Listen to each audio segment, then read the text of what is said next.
Danfo offers unparalleled, curated, and bespoke tours across Africa for travelers seeking genuine cultural experiences, enriched with magnificent sights, sounds, and flavors found on the continent.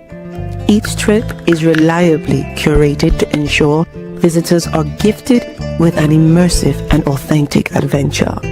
Whether you find yourself strolling along the charming white sand beaches of Sierra Leone, feasting on the mouth-watering delicious foods in Senegal, observing or partaking in various aspects of the Isheshi traditional system Ifa native to Yoruba land, Nigeria, with Danfo, you will rediscover a fulfilling sense of kinship to the true heart of the motherland, her communities. Our core values focus on integrity, quality, safety, and sustainability. We are uniquely committed to assisting with the advancement of African infrastructure and promoting African businesses, so both travelers and the communities they visit receive beneficial exchanges. At Danfo, we understand the importance of connectivity, and we have created a model which provides bespoke experiences based on your passions or hobbies. With us, expect a long-lasting spiritual bond between you and your destinations.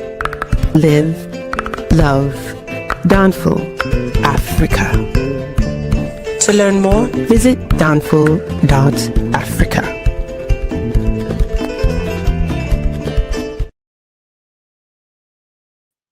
Peace, family. We are live again. Donnie Samir, search for Huru. Thank you all. Thank you so much for joining. Make sure you hit that like button again. Please hit that like button. Also, make sure you share and make sure you subscribe.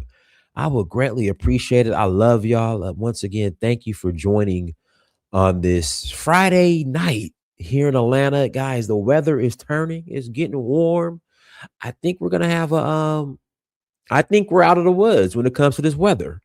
So last weekend was freezing. I do not like cold weather at all. Y'all can have the winter. The winter is all y'all. Can't stand the winter, can't stand the cold weather.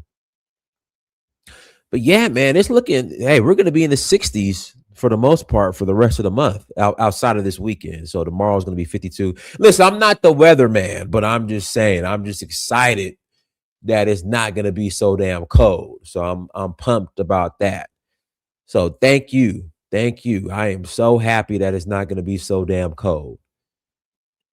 So yeah, but hit that like button. Make sure you share. Make sure you subscribe. Got a couple of announcements. Announcement number one, we are rolling to Cape Town March 25th through April 2nd. March 25th through April 2nd. We are rolling to Cape Town, South Africa. If you're interested in joining us, please visit Danfo.Africa. Again, if you're interested in joining us, please visit Danfo.Africa to learn more.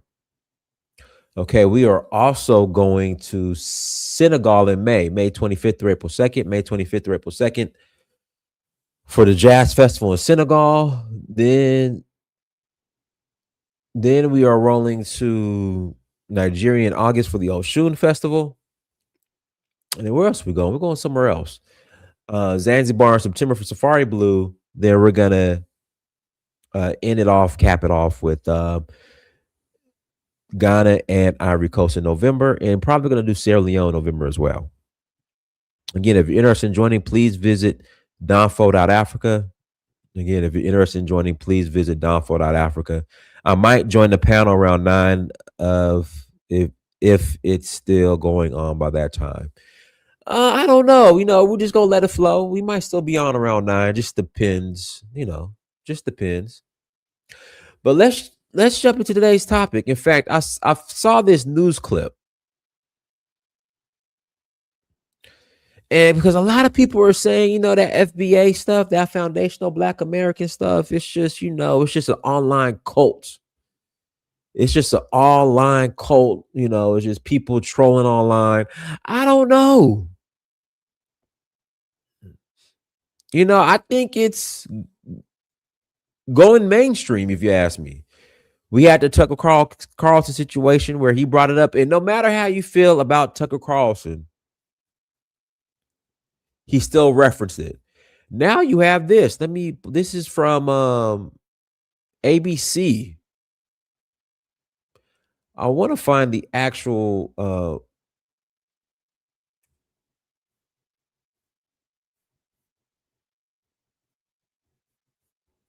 here we go.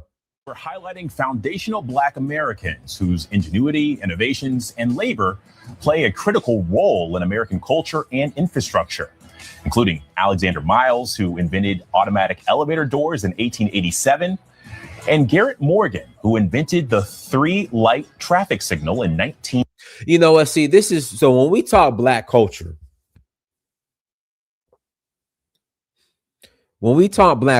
this is Black culture. This is Black ingenuity. For some reason, the Black culture, and I say that, I put that in quotation marks, that's being exported, is the dysfunctional segment of Black culture, which is being exported and making it is being looked at as it's the culture. All right, when I go to Nigeria, when I go to Africa, and I'm using this in context, proper context, okay, no $10 tariff here, but this is an example. And the African say to me, "What's up, my nigga?" Like, I don't get excited over that, but a lot of y'all get excited and are like, "Hey, you know, the Africans want to be us, man. The Black culture, man, our culture, you know," because he said the N-word. And I'm like, no, that's not the culture. The culture is the 3-light traffic signal.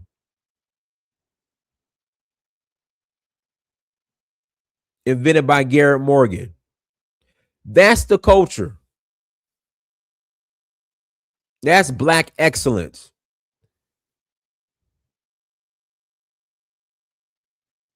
My sisters in college say they actually use the term FBA on college campuses in the Bay Area. Wow. 23. And our next guest is working to ensure that foundational Black Americans' contributions are known. Before the modern day toilet, the can, the pot, the throne, the john, whatever you call it, going to the bathroom used to be messy, uncomfortable, it smelled bad, and it could also spread disease. All that began to change because the foundational Black American invented the modern indoor toilet, and his name was Thomas Elkin. Yeah, thank goodness for Thomas Elkin. And that is just one of many videos made by author and creator of Foundational Black American Legacy, Teresa Allman. She joined Black History. Okay, I want to find this entire interview. And guys, this is from ABC News Live. Hey, you got to give credit where credit is due. No matter how you feel about FBA, no matter how much you disagree with FBA, they're going mainstream. I try to be balanced. I try to be fair. I don't agree with everything they say, but they're going mainstream. FBA. Delineation seems like delineation is, you know, I've cracked jokes on the delineation and made fun of it, and I get it. But it seems like the delineation is gaining steam.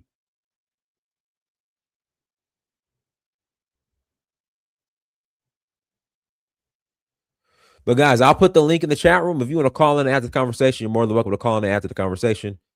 Again, I'll put the link in the chat room, and I want to try to find this this entire this news clip in its entirety.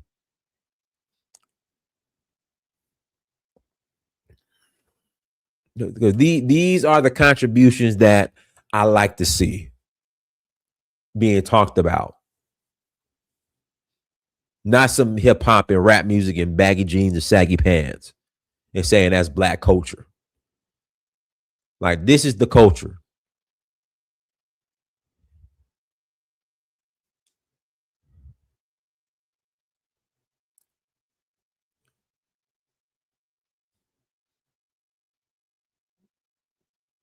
But guys, links in the chat room. If you want to call in after the conversation, more than welcome to call in after the conversation.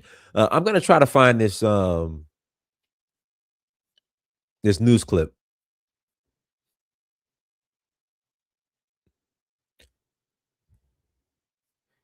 Not just the 57-second segment of it.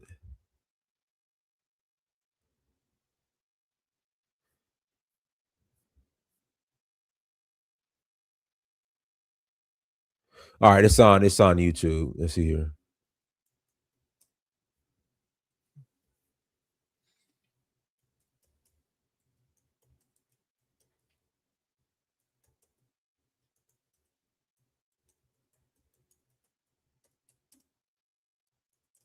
Okay, I can't spell now. Let's see if it pulls up though. Here we go. Got it. Fair use. This is fair use.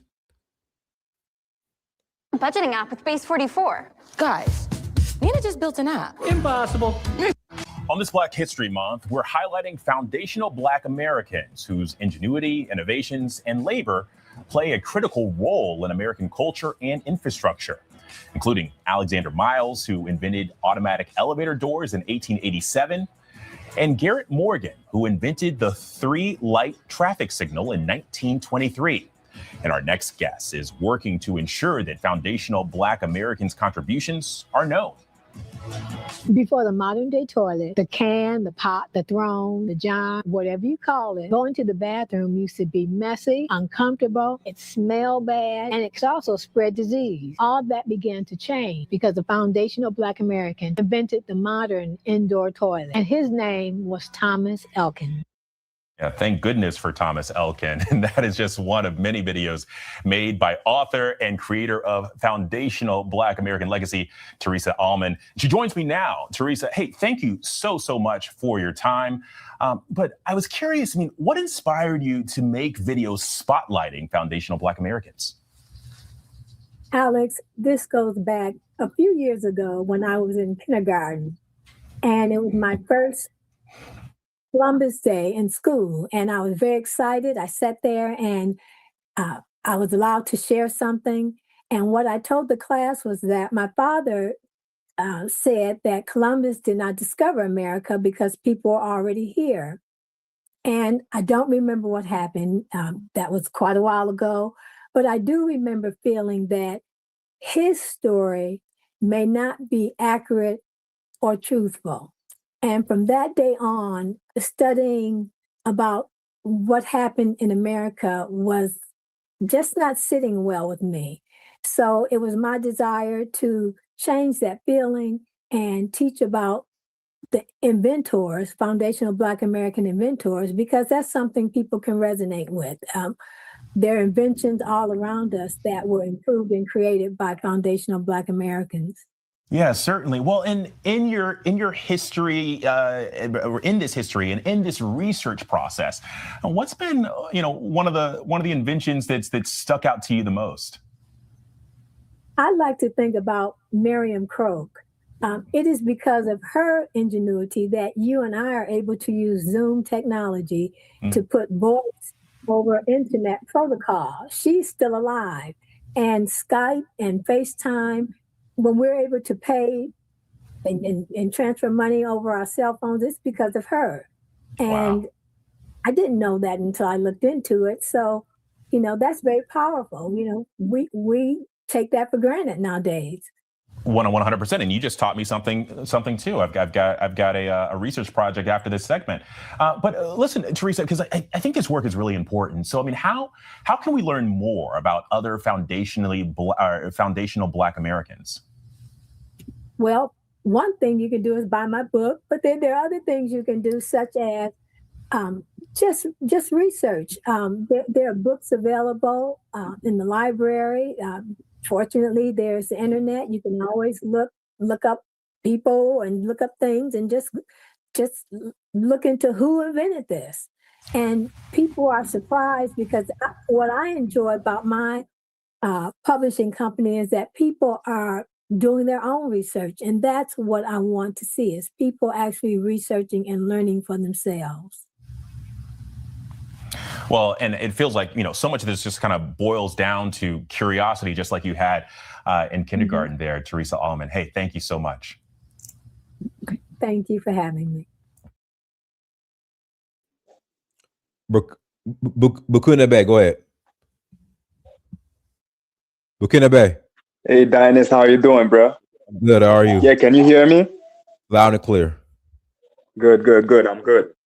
Yeah, it's a very good topic, and definitely, I think all those inventions by foundational Black Americans, as you just showed it, I definitely think it's Black excellence. All right, Hmm. and like not enough people are speaking about it. I think the whole planet should be speaking about it. All right, like I told you last time, I'm from Canada, and for instance, you see the fridge, like we know that it's a foundational Black American who invented a fridge, the concept, right?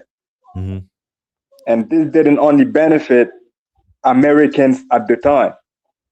Every single invention was like used all the way to here, all the way to the whole planet. You get what I'm saying? Everybody on Right. the planet used every single invention.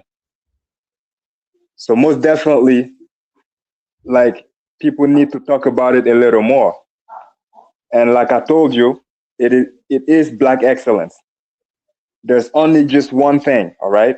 You Go see ahead. those Black inventors, the inventors from like the inventors who initially invented all those different things. Question is like, were they identifying themselves as foundational Black Americans? You get what I'm saying?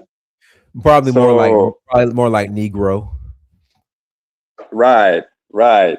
That's what I'm saying. Because like based on what I know, FBA is like a brand, like it was trademarked.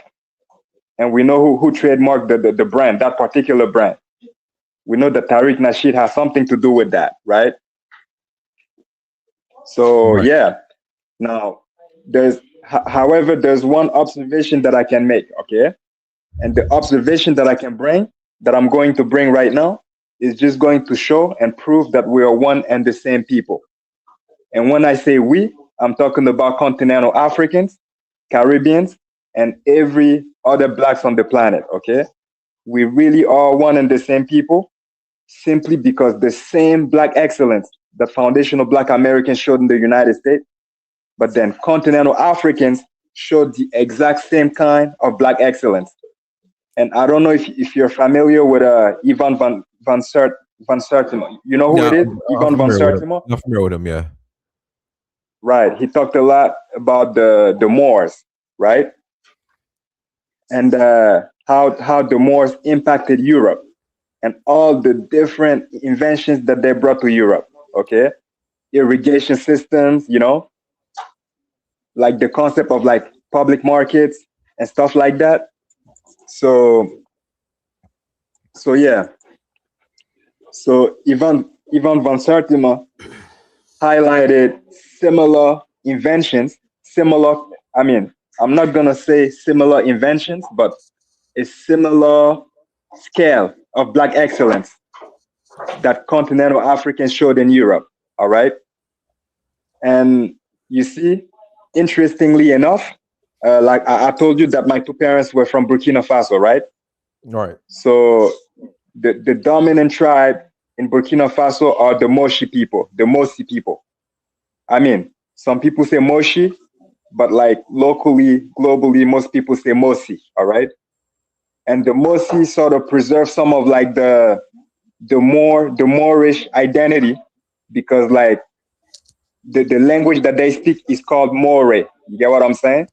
So Right. the ethnic group is Mosi, but the language that they speak is More.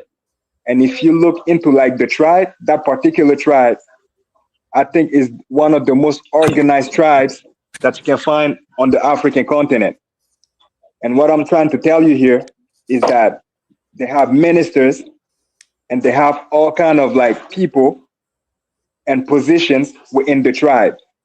Like you have like the minister of, let's say, agriculture. You have another minister of like all different ministers that they have, and you would think colonization is what brought them this concept. And no, you would be wrong to think that. They had this concept for the longest, way before any colonizer showed up on the African continent. You get what I'm saying? Yeah. And this is one of the ways I can show a similar kind of Black excellence that the Moshi people showed, right? Not just based on like what I'm telling you right now, on the way they're organized as a group of people, but also based on the fact that the language that they speak is called Moray, meaning the language that the Moors speak. Actually, that's what it is. All right. And if you go to the Caribbean, you will see that like many of them came up with inventions as well. This how you. Beginning, man. Let me pass the mic because we're getting a little off topic now. Invisible All Man, right. go ahead.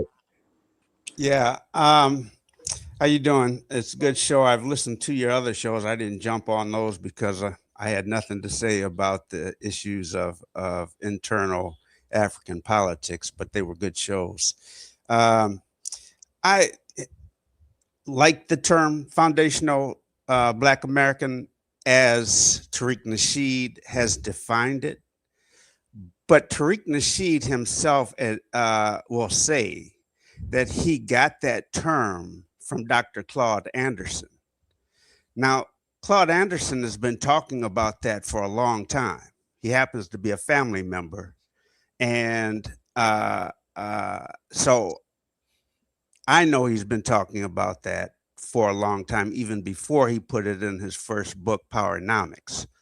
So I don't understand the issue that people have, not only in the US, but also some from around the world that take issue to Black people in the United States defining themselves as being foundational. Because when you listen to Claude Anderson, one of the reasons that he talks about, and he's so vehement about classifying Black Americans, is because they have fought in every single war, even before America became America. And to give you a little bit of history on why he is, one of the reasons he is the way he is, his family, my family, our families come from the Carolinas. Now he was actually born in North Carolina. My mother, who was close with him, and my other aunt were in South Carolina, but they had an electric company in North Carolina. It eventually became Duke Electric. So if anybody knows the Duke name, North Carolina, Duke University, etc., they took that electric company from his family. And that's one of the reasons he's so vehement about wanting to say we need to strategize on how we build our economics here in the United States. He's also he wrote the first affirmative action law in the state of Florida, and then became President Carter's assistant secretary at the Department of Commerce. So I know people have this issue because Tariq Nasheed has taken it mainstream, but Tariq Nasheed says himself he got the term from Dr. Claude Anderson. And now that it has gone mainstream and is getting into the ether of mainstream news, I'm sure he's happy, but he's still alive now. So that's all I wanted to say. I'm going to drop off because I know this is going to get hot on this. All right. Tonight. All right. Murungaru, go ahead. First of all, good morning, everybody. Good afternoon. I say to all the brothers on here. Thank you for the platform. I'm not surprised that this is getting news coverage because it's, I guess, galvanize a critical mass, but it's not really no big accomplishment because all you have to do in order to get that type of stuff played is be cool with a program director and show that it's a decent amount of people that identify with what you're saying and you're not going to get any pushback. I'm glad that they delineated because hopefully FBA becomes a identifier of quote unquote African Americans that want to identify with the power structure, and those of us that actually have means of Pan-Africanism don't adhere to that label. So it just makes it easier to identify and differentiate the people that are on your side or not. But good for them, man. If y'all want to identify with the American power structure and you are cool with the identity, identify with it. But until you make the proper changes within the culture and actually formulate a functional culture that is going to allow you to prosper, you're not finna do anything. But based upon what they like to propagate and cling to as far as symbolism, this is good for them. So good for them. I'll let somebody else talk. All right, go ahead, Alan.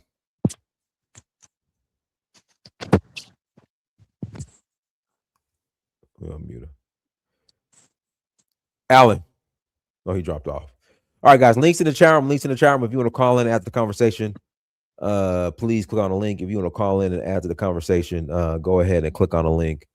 Link is in the chat room.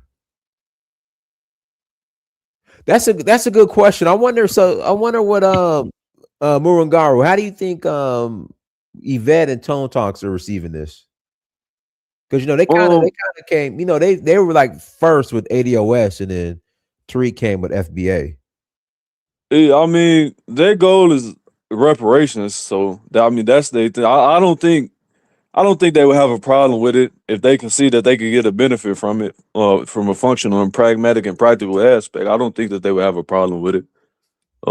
They might have a little ego, but to me, honestly, because I can't tell if this is really organic or not. To me, it seems like this is a psyop, to be honest, like some counterintelligence type stuff.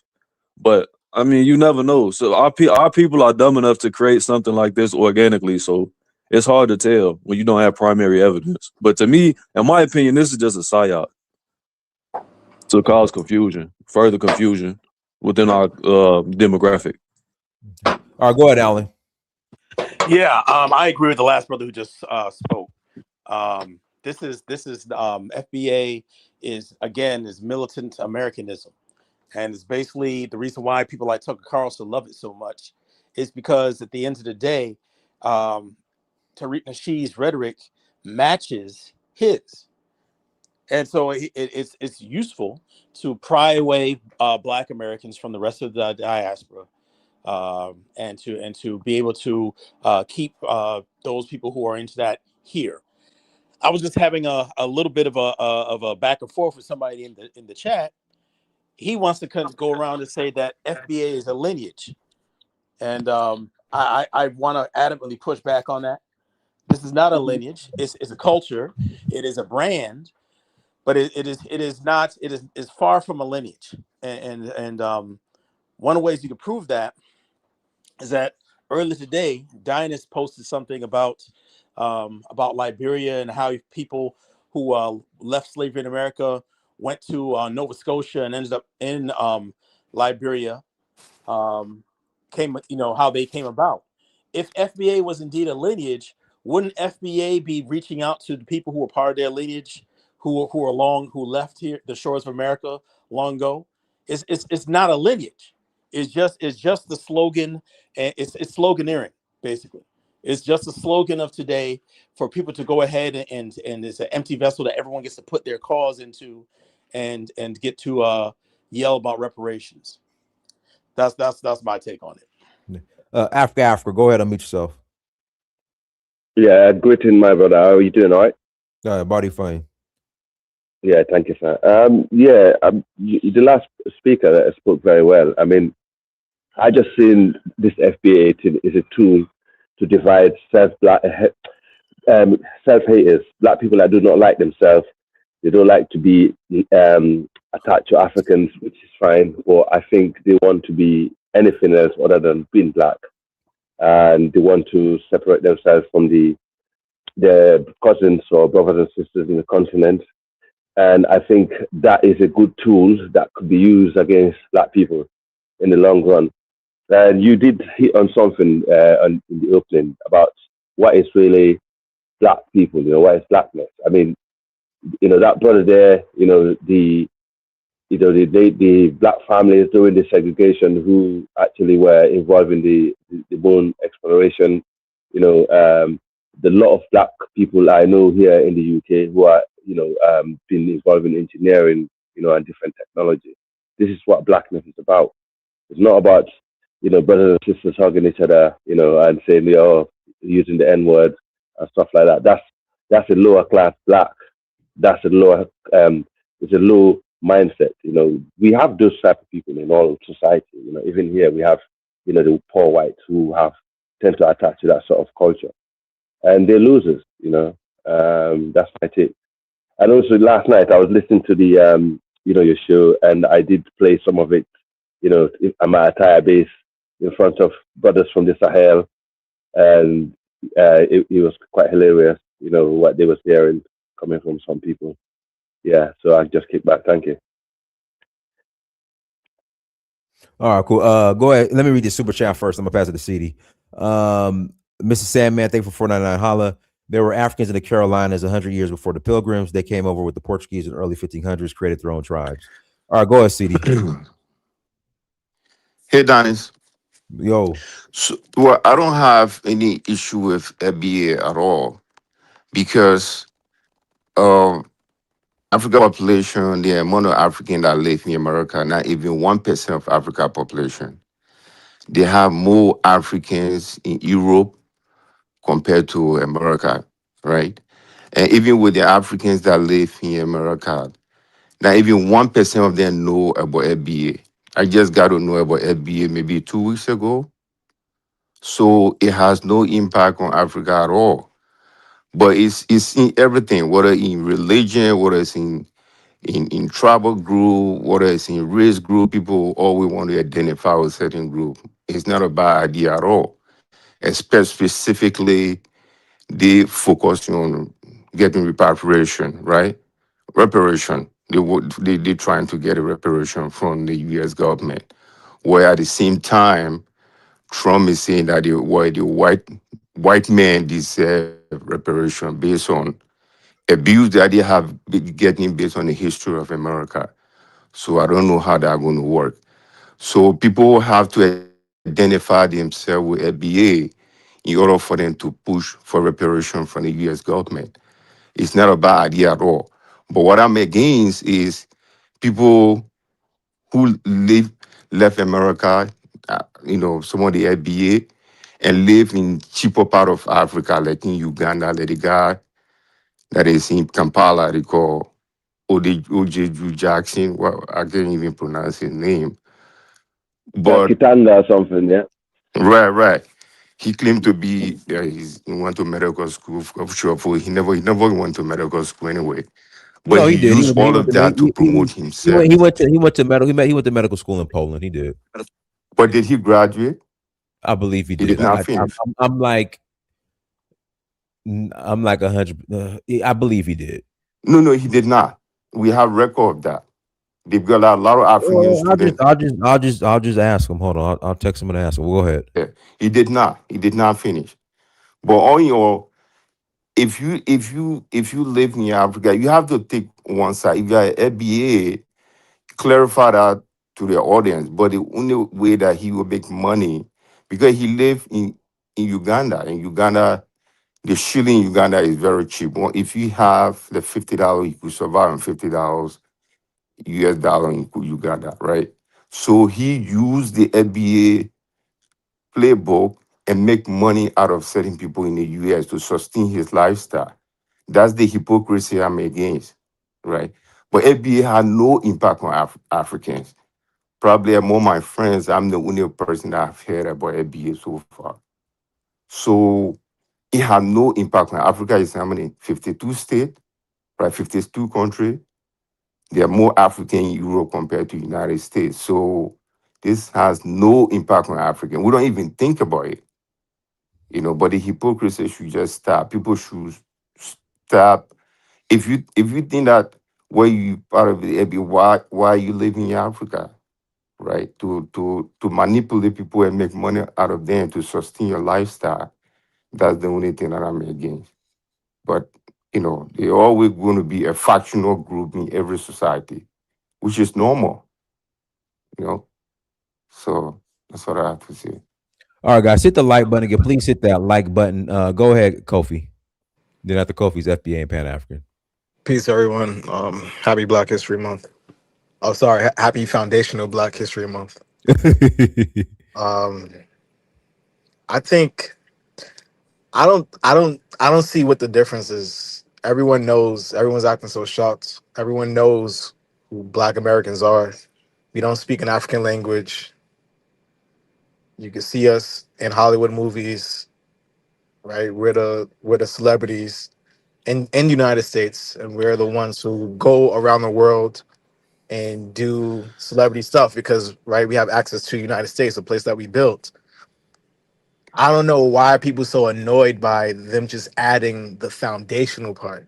Now, the foundational part just means we built the United States. We were enslaved here for 400 years, and then we built the country. What do we have to do with Africa? Well, in the 1820s, we went to Liberia, we went to Sierra Leone, and we built a country that never got colonized, right? They never got colonized by the Europeans. Right? We had to kick the French butts. We had to kick the British butts. They did take some land, but we pretty much were the first ones to modernize Africa as far as having a republic in a country. Us in Ethiopia, and then all the other 54 countries followed after that. I just don't see the big deal by us putting the foundational part in it. Now, I'm I'm half foundational Black American through my mother's side in Georgetown, South Carolina. My other half is Caribbean, and I have African children. But I'm gonna tell them about their history. I'm gonna tell them about all the history, and I'm not gonna hide. I'm not gonna be shameful about it. Y'all just have to deal with our locals, right? All the Black Americans that you're arguing with and debating with online, and they're acting very xenophobic. Well, those are our locals. That's how they act. When I go to Africa, they don't call me black; they call me white, right? Everyone has a name for a foreigner in their language. That's what I'm called, right? And then I have to tell them like, no, I'm actually black. You see those slave dungeons? That's why I talk English now. And I think people just have to respect this part of our Black culture. That is as annoying as it might be. This is just what it is. And I'm sorry because Can I shit say does something get to real Kofio? ignorant. It does. It really gets real ignorant out here. I'm sorry. Can I say something to Kofio? Yeah, sure. Peace, man. Yeah, go ahead. Then I got to pass to the FBA and Pan African. All right. So Kofio, I just wanted to let you know that my two parents are African. Okay, my two parents from Burkina Faso. I'm a first generation, and every single time I go back, they call me white. What are you gonna say about this? What's the language? What is it? What's the white word in Burkina Faso? What's the word for white in Burkina Faso? Tubabu. They Tubab. say Oh yeah, Tubabu. yeah. Tubab. Tubab is like Tubab, Zongo. Tubab. That's in the whole Sahel. They call white people Tubab. Yeah, Yeah. yeah. Right. But And I my two mean, parents are African. My Yeah. two parents are African, by the way. Wow. But that's not Morsi. That's not Morsi language. You say But Morsi. That's not Morsi language, though. it's like Zongo. It's like Sahelian. Anyone who yeah, became Muslim, Tubab That's a is like it, Mandingo it stretched language. from. But the Mandingo yeah, language stretched all across Africa, But when most they're of talking West My yeah. Africa. mother is Mosi. I'm not 100% Mosi. My mother is Mosi. Okay, I Yeah, have but Mende. that time I have Tubab is Mende in Mandinka. my DNA. That's I have Mandinga. That's Mali. not. That's not. That's not Morsi language. but Yeah, clearly not talking about that's your race. They're talking I about know your that for a fact. But yeah, Yeah, that's not. That's not The Morsi FBA language. brother, yeah, the FBA brother, you spoke some some sense. I don't know, like what you mentioned about Sierra Leone and Liberia and so on. I But got some later on, you Fulani in me lost too. it. Some Fulani. Shout out to the Fulanis. Yes. Okay. Yeah, shout. But yeah, you spoke well about Liberia and Sierra Leone. I definitely agree with you on that. Hmm. I mean, I respect Black Americans. I do what Black Americans have achieved in West Africa. Being someone from Sierra Leone and neighboring Liberia, we know that.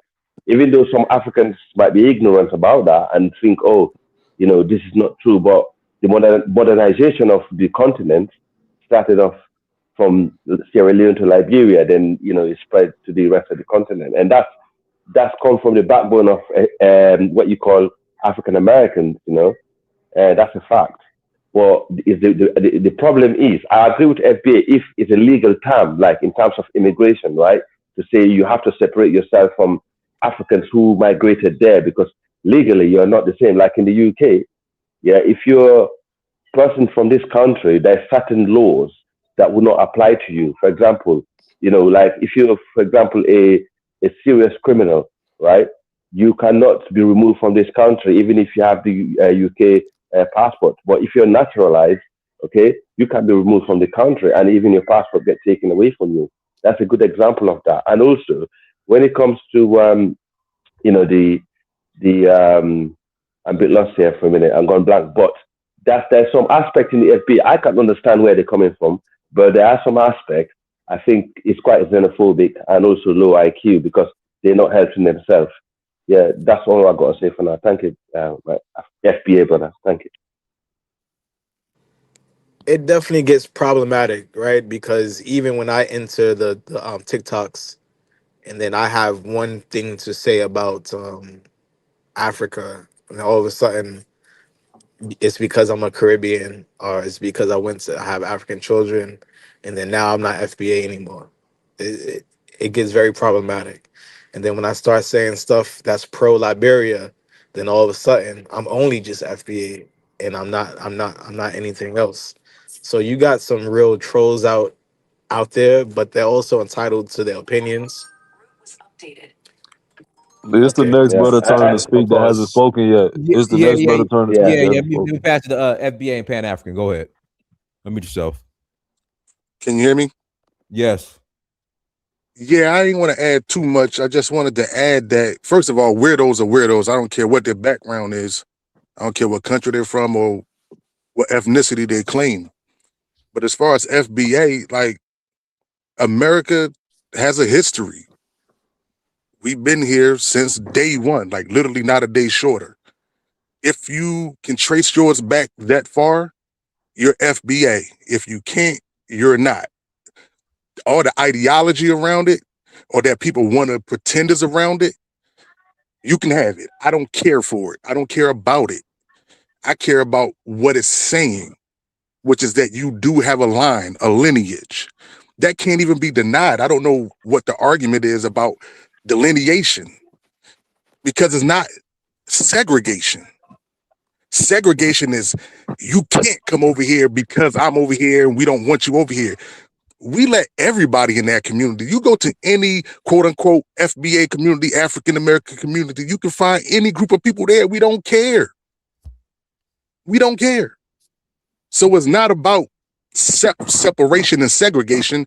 It's about saying you don't have no culture. You don't know who you are. We know exactly who the hell we are. And you know who we are. And that's what the whole point is. You know who we are. Oh, we need to put a name on it. Oh, will that make it better for you? Fine. There's your name. The freedmen. The American descendants of slavery. Foundational Black Americans, whatever cute thing you want to put on it to make you feel like, oh, okay, I understand what that is, but you already understood what it was, and you understand what it is. And we got brothers in the Caribbean who are just like us. They go back about the same exact amount of time, literally the same exact amount of time. Same ships, different location where the people got dropped off. Nobody has a problem saying Jamaicans are Jamaicans, and we're not going to get mad at them for saying I'm Jamaican. It's just accepted. Oh, I'm Haitian. Nobody gets mad and say they're delineating. They just accept it. Suddenly, somebody says, oh, I'm this, and people are like, no, don't say that. Don't do that. You know who gets mad when Black Americans say I'm Black? White Americans get mad. So when people try to say we're acting white or trying to access the white American power structure, the irony is the people who are saying that are treating us the same way white Americans have always treated us. They want us to just go along without having any particular identity, any sense of community. We'll accept you then because we can take all your music, we can take all your inventions, like the Diners, what you played earlier about the inventors, Garrett Morgan and all of them. People don't even know about them. It has to be folded into Black history when it should be American history, large. not just something that you got to go search and research to find out about. We have to do this because if we don't, all these incredible people will get lost. All the incredible deeds will get lost. Our contributions will get lost. People are under the idea that somehow people have done us a favor. We're just lucky to be American. We're not. We built it. How are we lucky? With a whip on that back and that finger's in the dirt. No luck there. Love my ancestry. And I love somebody who's Yoruba. Doesn't matter. That's who you are. It means something when you tell me I'm Yoruba. And I accept it. I don't say, why are you delineating from an Igbo? I would never say that. I'm just like, oh, Yoruba, that's dope. I know what that means. I was in a cab one day in a Uber, and the driver was an African. He turned around and said, you look like a Yoruba man. I didn't even know what that meant. I just know I got to look. Cool. I can blend in somewhere. Was he delineating? Was he trying to be funny? No. People have a lineage, and that's perfectly fine. That does not mean you hate somebody else. I'm Pan-African. People swear if you say you're FBA, you can't be. But I love Africa. I love African people. I am an African person. And just like they got all these other tribes, I come from a tribe too. And that's all I wanted to add. All right, let me read the super chats. All right, this is from O'Shea. O'Shea says Medical University of Lublin, Poland is where I graduated from. Laugh out loud. Thank you for the super chat, brother.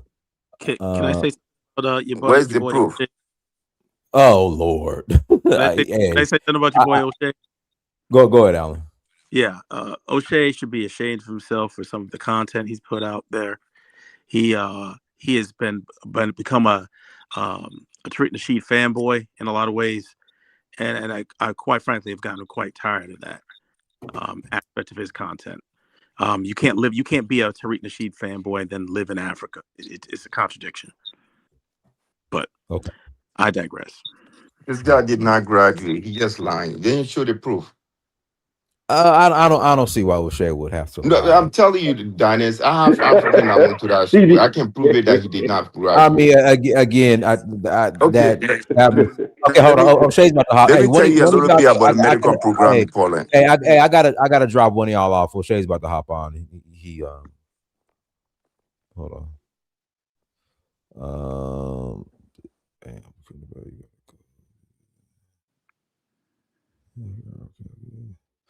I ain't gonna kick myself on. All right, O'Shea, click on the link, O'Shea. Click on the link. All right, in the meantime, Pam Mulatto is your turn. Pam Mulatto. Pam Mulatto. All right. I would like to respond to what the FBA or Pan African said. Like this not a lineage in a vacuum. Like that's not what happens. What comes with that term is a whole bunch of pseudoscience and pseudo history. So I mean, if there is no point to delineate if you're talking about from an administrative standpoint, the United States government knows who is who. They're directly in charge of the immigration. People that come over here from different sovereign nations, if they want to be delineated from, they're going to say a Nigerian American, a Senegalese American. They're not going to generalize them and call them an African American if it was something specific when it comes to administration. When you have to click on something, it's just going to say Black or African American because it's a racial group. But if it had to come from something with nationality, as far as what y'all are talking about, quote unquote reparations, which is not going to happen anyways, but just for the conversation's sake, they don't need to delineate. They know that these people keep records. They're administrators, so I don't understand. It like the whole thing is dumb. Like it just shows how geopolitically ignorant we are and how childish we are, as far as when it comes to civic structure. So I'll let somebody else talk. All right, go ahead, O'Shea. Yeah, man, what's up? What's up, O'Shea? Yeah, what's up to everybody in the panel? It's good to be on here. Brother Dynas, as you know, we from the same city, so he asked me to come on here and everything, and like I said, man, I love these panels. I heard the brother, I think his name was Alan. He said that he didn't like, some of the things I was agreeing with Tariq Nasheed or being, as I said, Tariq Nasheed fanboy. Let me just say this: I have criticized Tariq Nasheed before, and I don't agree with everything that he says. But I don't know if Alan, lived in Africa. I mean, he's putting these stipulations on me that I cannot agree with somebody and live in Africa. Well, we are not a homogeneous community, in any sort of community. Not in the Christian faith. You got Baptists, you got Methodists. I mean, even Hebrew Israelites have their different camps. The reality of what Tariq Nasheed says and what I believe is based on my experience. And my experience living in Africa is that most Black Americans, if not all, don't have any leverage. And so what happens is when you deal with most Africans every day, many of them, in my honest opinion, not all of them, have a higher level of a survivalism mentality than, let's say, for example, than you do when you live here. So from us, we kind of more or less glorify Africa, and to a certain extent, I still do. But on the ground, and I think that it may be similar in the diaspora, but on the ground, people don't really look at past Pan-Africanism as an ideology, as some of the brothers do in the States, or even the Caribbeans in the States, or for that matter, even some of the Africans in the States. People look at you as having leverage over you. And this is a idea why delineation, I believe, is very important, not just because you want reparations or to identify yourself differently, but simply to have leverage to protect yourself. Okay. This is what everybody else does. They have gatekeeping mechanisms. You see it all the time. For example, other Black groups in the States, they have certain things that they can take a part of that you necessarily may not be able to take a part of, or withhold information. And the reality is that when you try to have this flat Blackness, then you lose out. You don't have any leverage. And that's what happens a lot, the Black Americans in Ghana. And I'm here. I mean, when something happens in East Africa, I'm always the contact point. Somebody gets scammed or somebody needs something. I don't always advertise it, but they call me. Hey, O'Shea, this is what happened. I got involved in an Airbnb scam. And the thing is, Black Americans don't have no leverage in Africa because we're trying to be African. We're trying to deny ourselves. And so when that happens, we open up ourselves for a lot of bad things to happen. And I'm talking about me living in Africa. Now, in America, when you don't delineate, then what happens is you're forced to protect other groups, like the Somalis right now. The Somalis are a powerful group almost anywhere they go. They delineate like a motherfucker. They will not fuck with you unless you bring them value. Okay? Now, when something is against them, here they will come and say, why are the Black Americans not going to support you? But ultimately, they don't understand our problem. And then they will benefit from whatever, the support that you give, but they won't give it back, you see. And this is the problem that we find in. Then when they're doing their stuff, they don't come in and support you. But we are always, hey, support the Africans, support the Somali community, stand up for their rights. And that doesn't, even in Africa, Black Americans don't get necessarily support. You got to bring your money, and you got to bring all kind of solutions to be on the continent. But nobody really looks out for you. So you have to have leverage to be treated fairly. And that's the one point that I'm going to bring up that maybe Tariq doesn't bring out, is that leverage it presents the opportunity for fairness. In other words, if I'm Black American and another person's Somali, okay, when I delay, you have to come to me with fairness, and I must treat you with fairness.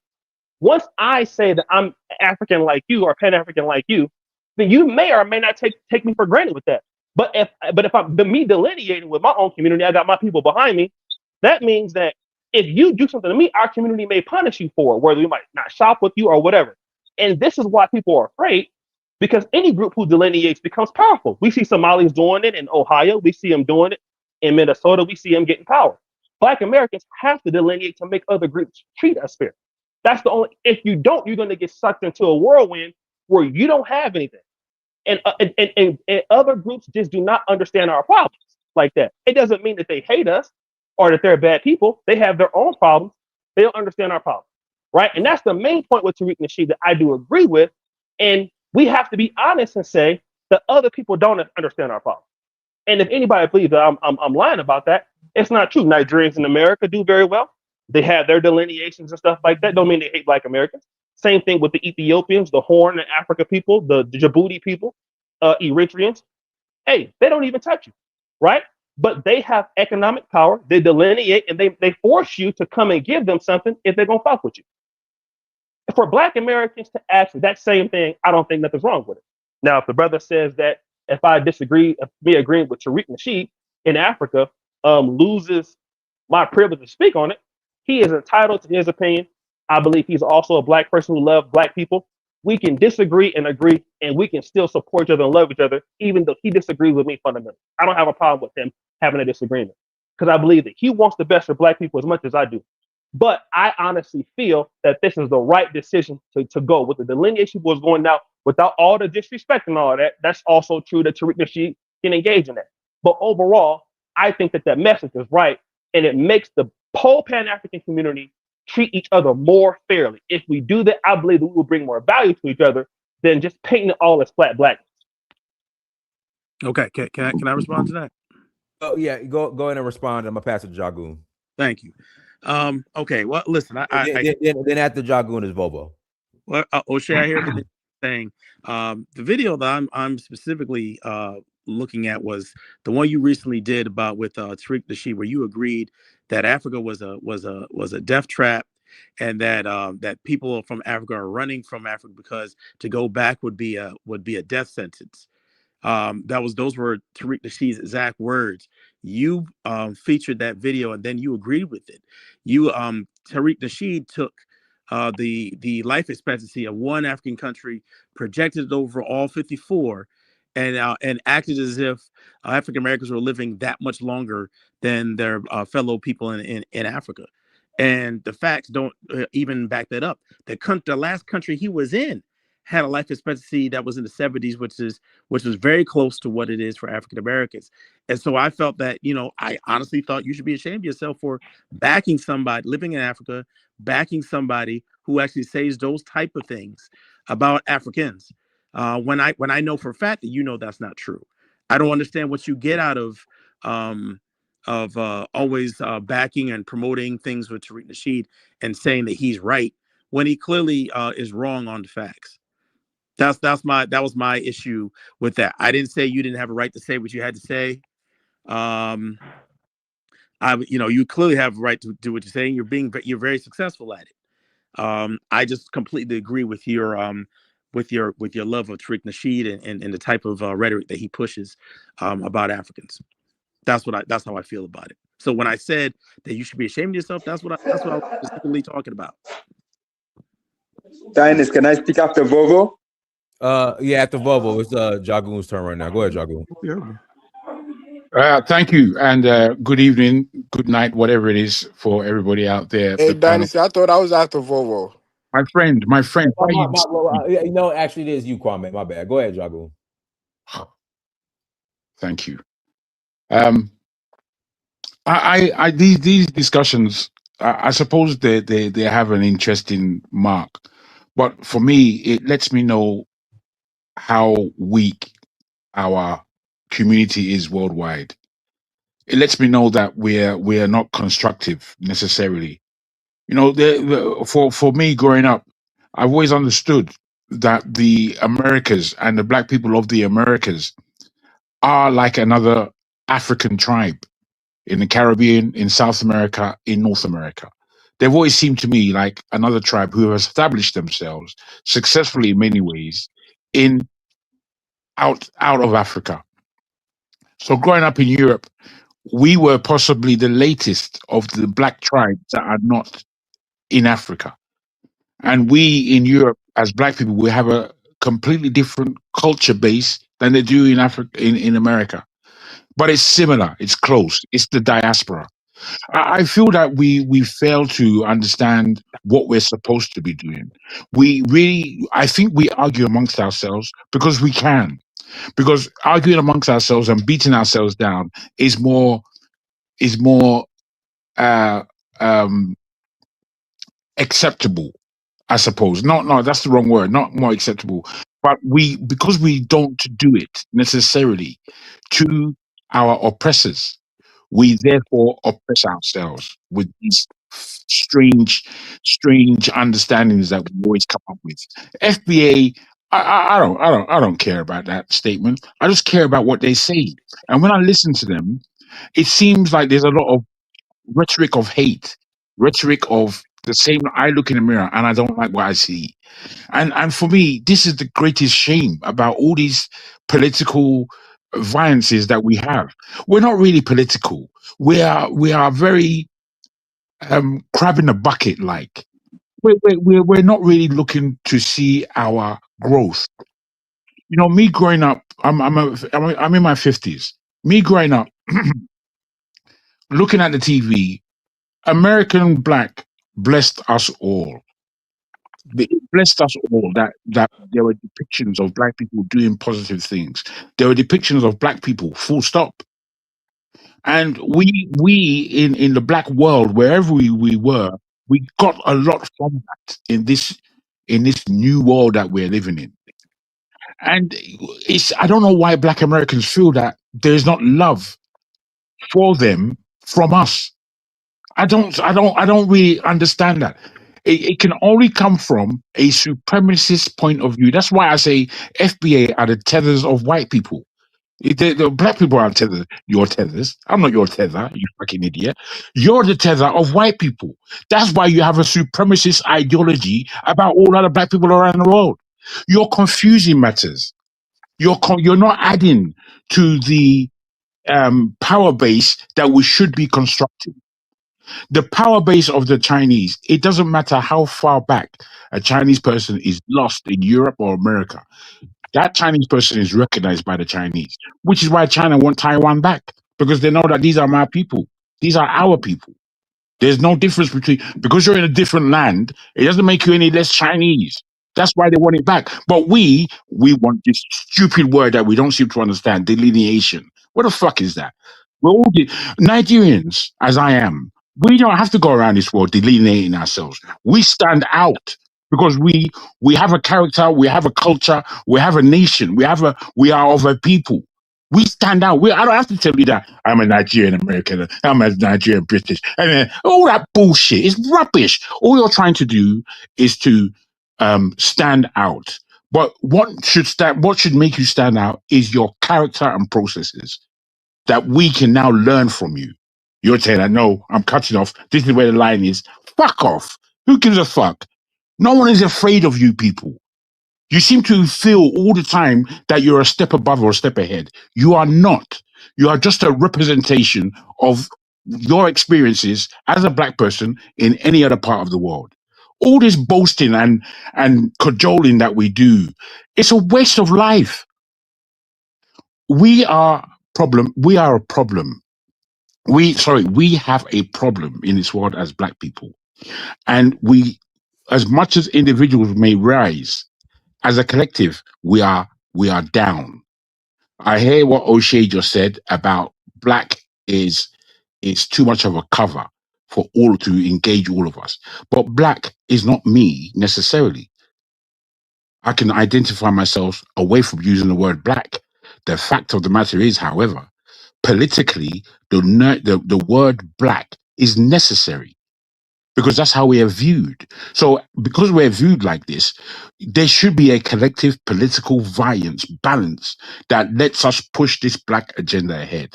And that black agenda should actually cross over into the Pan-Africanism agenda. And that Pan-Africanism agenda should enter into our politics, most especially in Africa, which is where our power base is, to become policy as to how we function as a collective.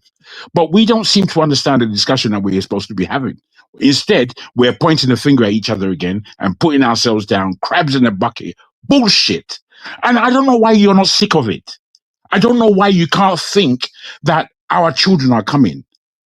Our children need to be positioned in such a way that their power is more than ours. No, we're not doing that. We're dragging ourselves back. I feel that we're idiots. I really do feel that. I thank you very much. All right, no problem. Vovo Rants, go ahead. Can you hear me? Yeah, I'll hear you. Go ahead. Hey, when you write, Donis. When you write, you right. the term foundational Black American is mainstream. I've been telling y'all this for years, that this thing is happening. I've been trolled, not just here, all over the internet. I've been trolled. I've been trolled bad. I've been disrespected, called names, but this thing is happening. All the whiners, all the complainers, all the naysayers, all the detractors, you might as well fill this cup up with your tears, because it don't matter. This thing happening because this is what we want. It makes sense too. And let me say this, right? Not just this panel, but this panel and other panels and other places I've been, everybody knows that it makes sense. They really do in their heart. Donis, you know that it makes sense. Everybody knows that it makes sense. But they were just hating on it. Now we got mainstream media using that term. That's going to be a common term that you're going to hear.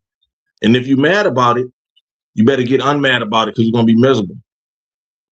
Yeah, you're gonna be miserable. Ain't nothing you can do about it. All you can do is whine. Delineation is in. So that term, why do you think that these people can't hear our voices? Do you think that these people don't watch this show right here that we talking on? It's people taking notes. The higher ups of society, politicians and news people, they taking notes because they want to be right. They want to know what's going on out here, and they taking notes. And you think that they ain't researched what we seeing? They got better equipment, better access to the information than us. The information that we've been giving y'all is correct.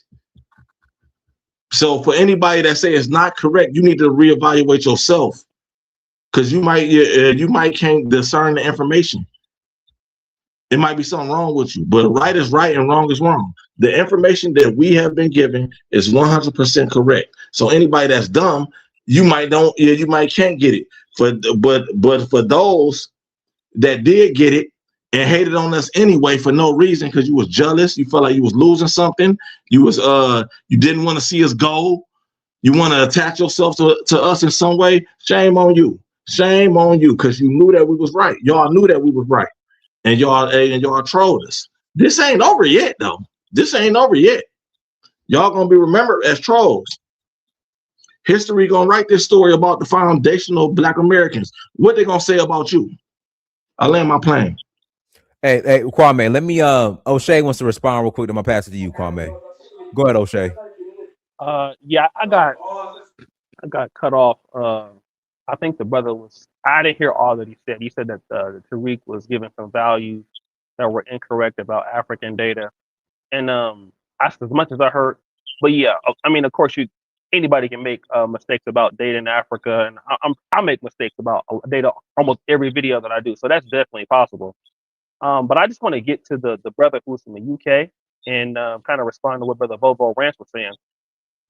Largely, we have a problem in Pan-Africanism, and why the delineation is really happening on a larger scale, because many Black Americans find no real incentivization to deal with this concept of Pan-Africanism. That's really what it is. So, and it seems to be very one-sided. And I can tell you that as a person who lives in Uganda, I got a work permit. Most Black Americans do not benefit every day from some level of Pan-Africanism. Now, could they see it here or there? Maybe. But it's not like, if you're African, you can go to HBCU, you can qualify for things that Black Americans have. And so, definitely there's a benefit for Blacks to be able to join in with that. But with Black Americans, it's almost like, if you're not bringing your money, if you're not bringing a lot of resources to Pan-Africanism, like Black Americans, if you look at any of the agendas for tourism right now, Kenya, repatriation to their own Kenyan Americans and now to the Black diaspora. Same thing with Sierra Leone. Same thing with Ghana. All of these things are situations where you have to basically become an investor or pay into. And so what Black Americans are saying now is, well, what's different from that than, let me just stay here in Jackson, Mississippi and deal with what I understand, or not risk being scammed. This is not to say you will always be scammed, but the reality is, in Black Americans, they are the investors in the Pan-Africanism dream. All the governments are targeting them now for the most part. And then with the Africans, it's almost like, are they investing? And that's the fundamental question. So it's uneven. Are you saying, my friend, that the Africans who go back home or who travel out and become part of the diaspora for a while and then go back home are not investing? Why do you only look at the aspect of Let the me Black American? Yeah, well, Don't I'm talking about it from the perspective that I understand, sir. So I'm No, not saying that you're. sir. You see, if you're talking on this panel as a black Brother, you person, gotta let you him talk. You gotta yeah, let him I talk. know, Nobody but I'm interrupting arguing. you. With his point Just of let view, him my talk, friend. brother. I'm arguing with his point of view But you because gotta let him talk unimpeded, man. You steady be doing this, brother. Really, Respectfully, exactly. you do this Yeah, all the you're gonna time. have your no, turn. I'm You're gonna have your look. turn. I'm sure, but you Uh, see, when you speak from a point of view of only one aspect, Brother, you still talking and he wasn't I finished am still talking, brother. talking. I am still talking. Oh, hold So on. then, Hold on. O'Shea, are you done? O'Shea, you want to hear his retort? Or are No, you? Are you? I mean, let me just say this before he even retorts.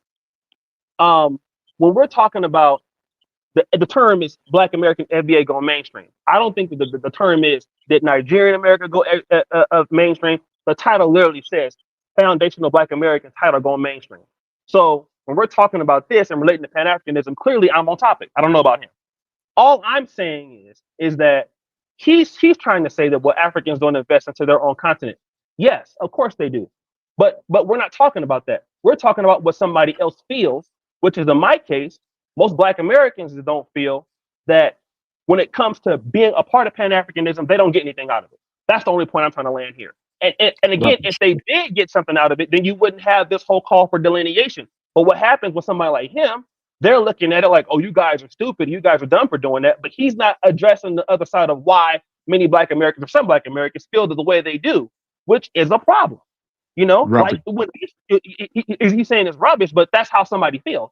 And again, he Yeah. gives no real insight for how somebody feels. Just saying it's Can I rubbish. retort? Okay. No, Can I? I gotta pass Let it. me retort. Let me retort as I'm on one side. No. People haven't even spoken yet. Bro, you guys not gonna No, talk I'm not. in front of me. I'm done. God bless you for being able to Your do it. Dynasty, I was next, right? No, it's Dynasty, I was next. No, Sorry, goodness. Be quiet. I'll yield. Be quiet. Kwame's next. O'Shea, you done? Yeah, I'm done. I'm done. Am I after Kwame? Yeah. Go ahead, Kwame. So yeah, I first wanted to briefly respond to what the brother before was saying, and then get back to the topic. It's a whole ecosystem around Pan Africanism. You have people that hold different events that sell different products at different Pan African events. And as far as the continent go, you have people profiting off tourism, investing into Airbnbs and hotels and different STEM programs in Africa. So you cannot say there is no eco economy centered around Pan Africanism. You have whole banks like Afriflex Bank that just invested over 3 billion into the Caribbean for infrastructure and a host of other things. So there is a whole ecosystem centered around Pan Africanism.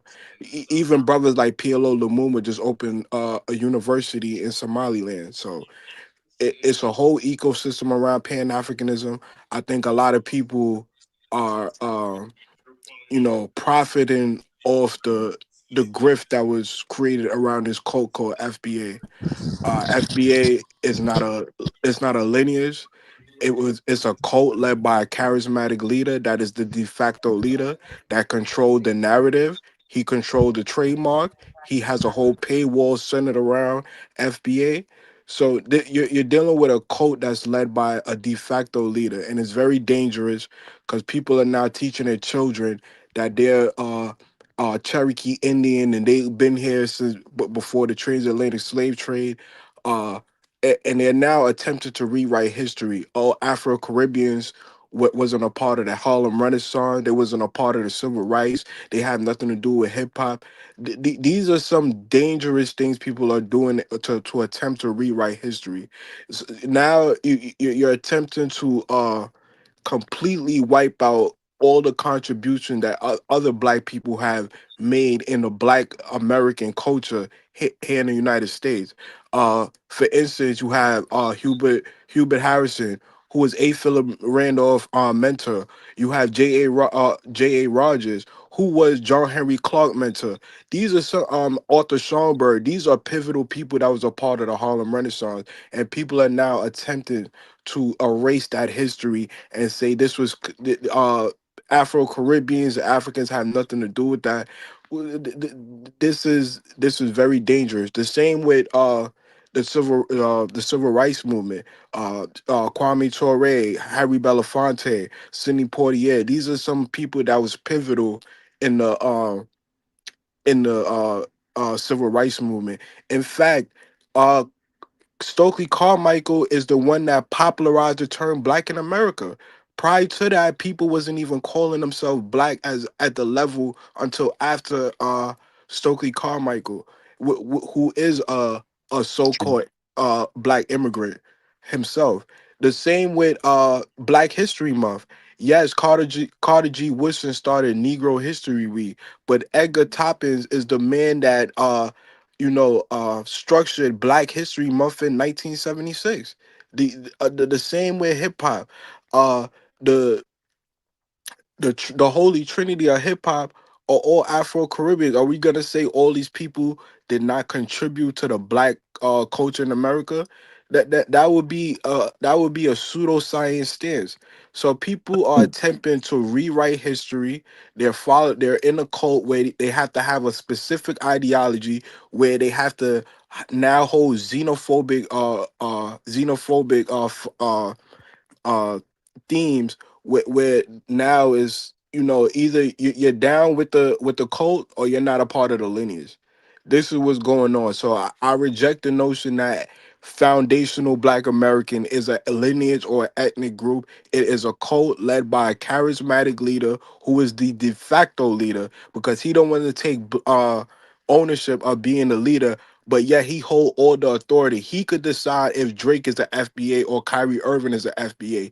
He could decide who is a FBA and who's not a FBA. So by definition, and he holds the trademarks, he owns the website, official FBA website. He didn't hold it's no tribunal panel where people are giving their thoughts. It's one man decision. He hold all the keys. He decide who's a FBA, who's not a FBA, where the trajectory of the so-called lineage goes.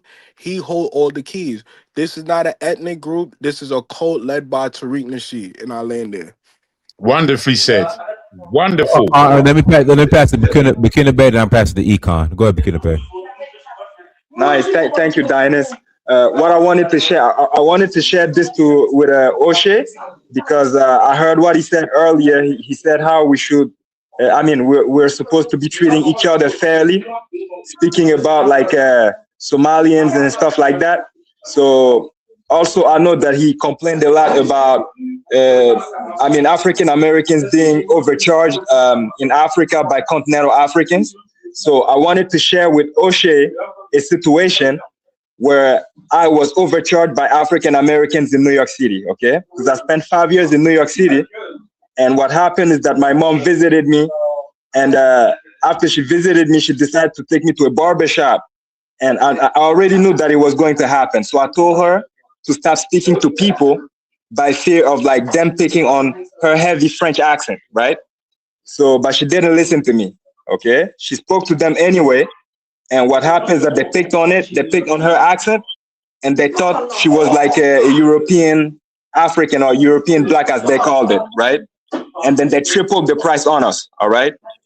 Not just did they triple the price, but on top of that, they were expecting a tip, all right? So I'm sharing this with O'Shea so that he can learn and understand that continental Africans doing it to Black Americans is not a behavior specific to continental Africans. And this is all I wanted to tell him. O'Shea, you want to respond? And I got past the econ.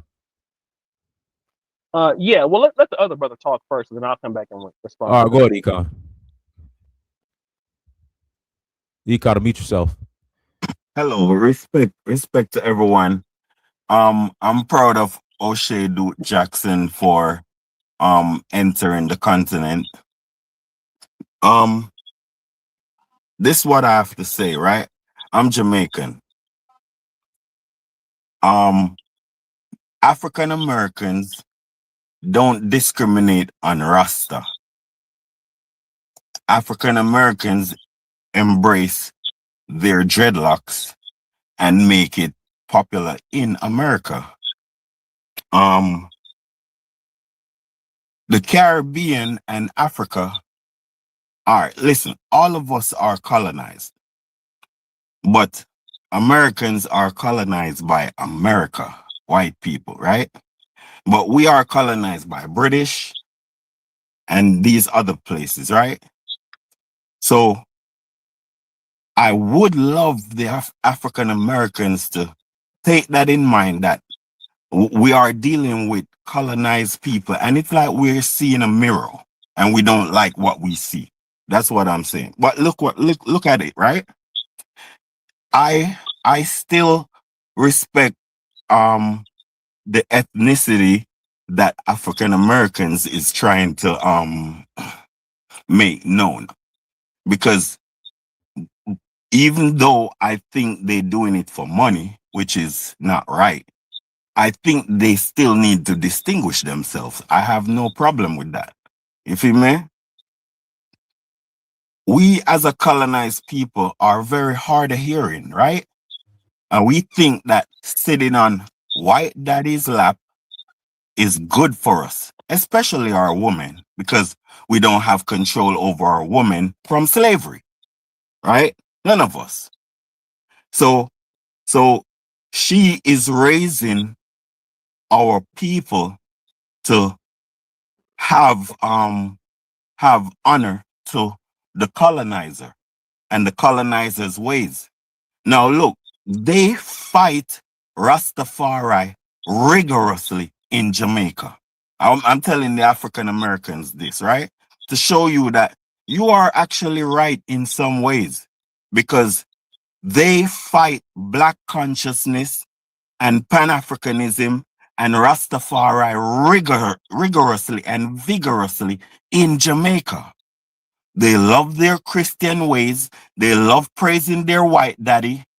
And exact same thing for Africa. So I don't have to explain the details. It's the exact same things. And they love their wigs and all that. You feel me?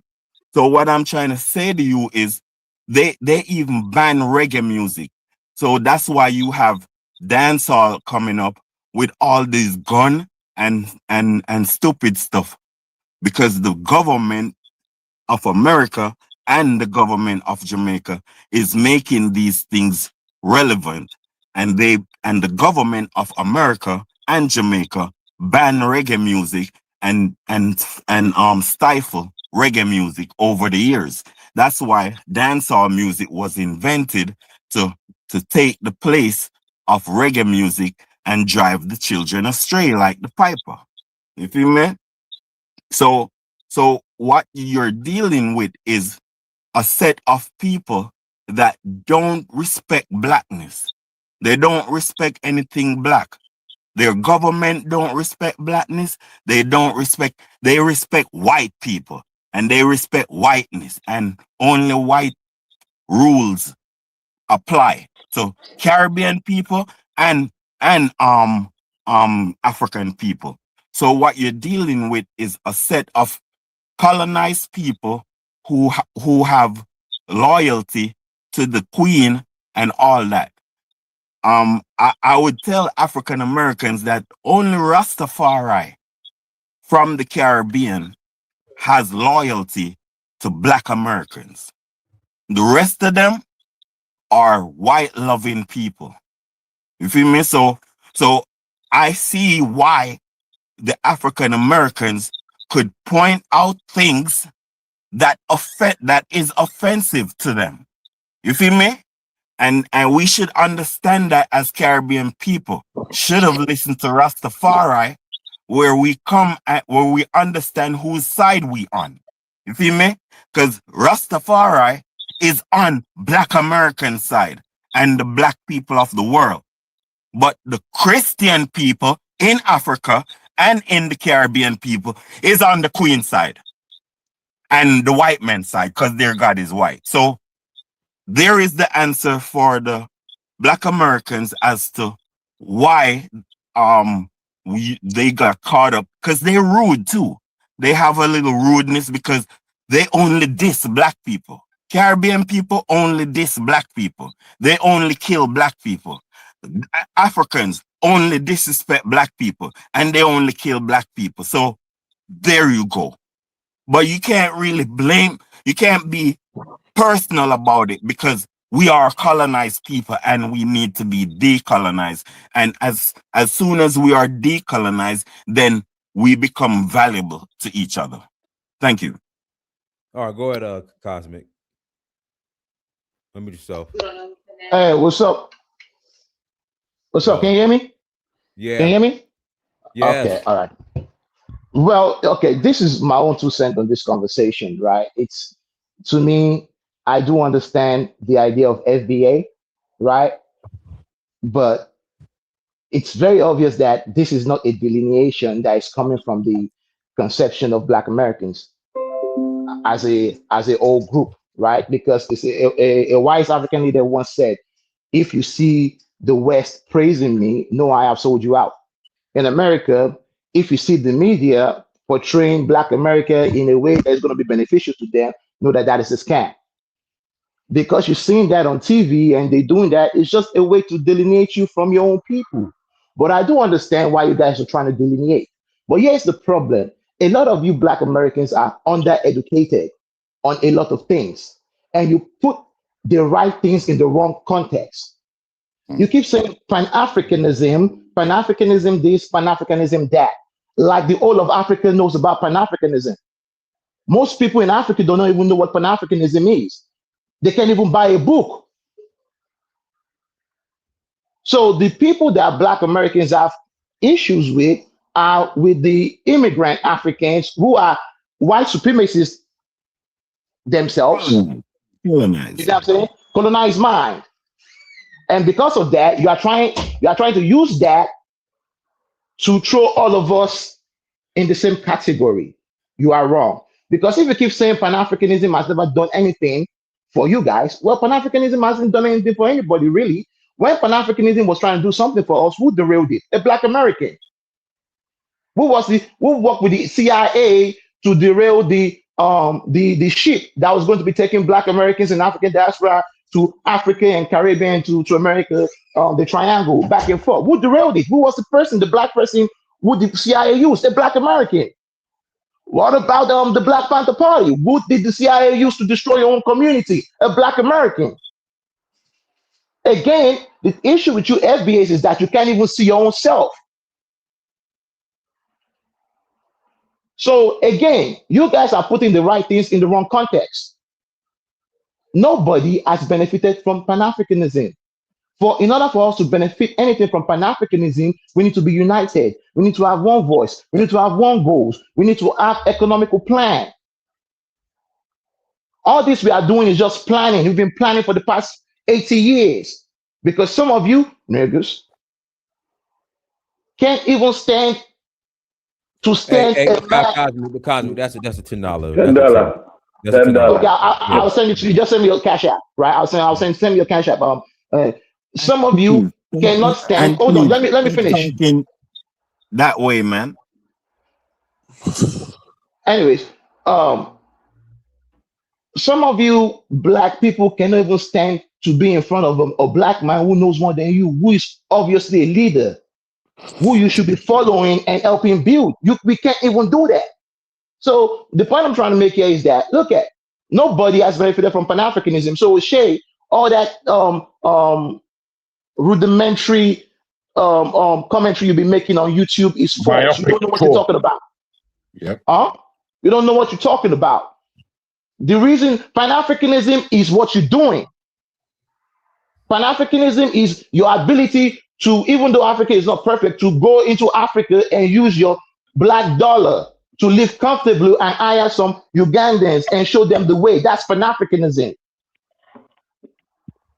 And we are not going to enjoy Pan-Africanism until we are able to get few elites out of us who have the money to go invest. What are we trying to invest in as Pan-Africanism? Okay, why are we not investing in the mining industry? How many of us are in Burkina Faso in the Sahel trying to get a mining deal so that we can start making all these jewelries and sell to the rappers and things like that? How many of us are doing that? But if we bring this conversation and say, okay, you know what, let's create a trust. Let's create a trust whereby, for example, Dynasty is going to be, in short, with the trust, multiple people can be the trustee. So nobody's going to take the money out until all of us agree.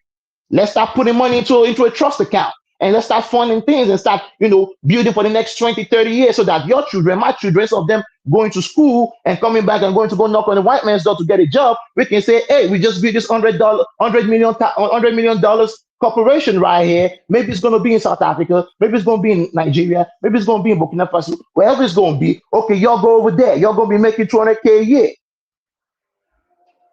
Y'all ready for that? That's what Pan-Africanism is trying to do. But we can't do that until we are able to follow our leaders. And our leaders, until they are able to also listen and follow. We can't lead without following, and you can't follow without leading.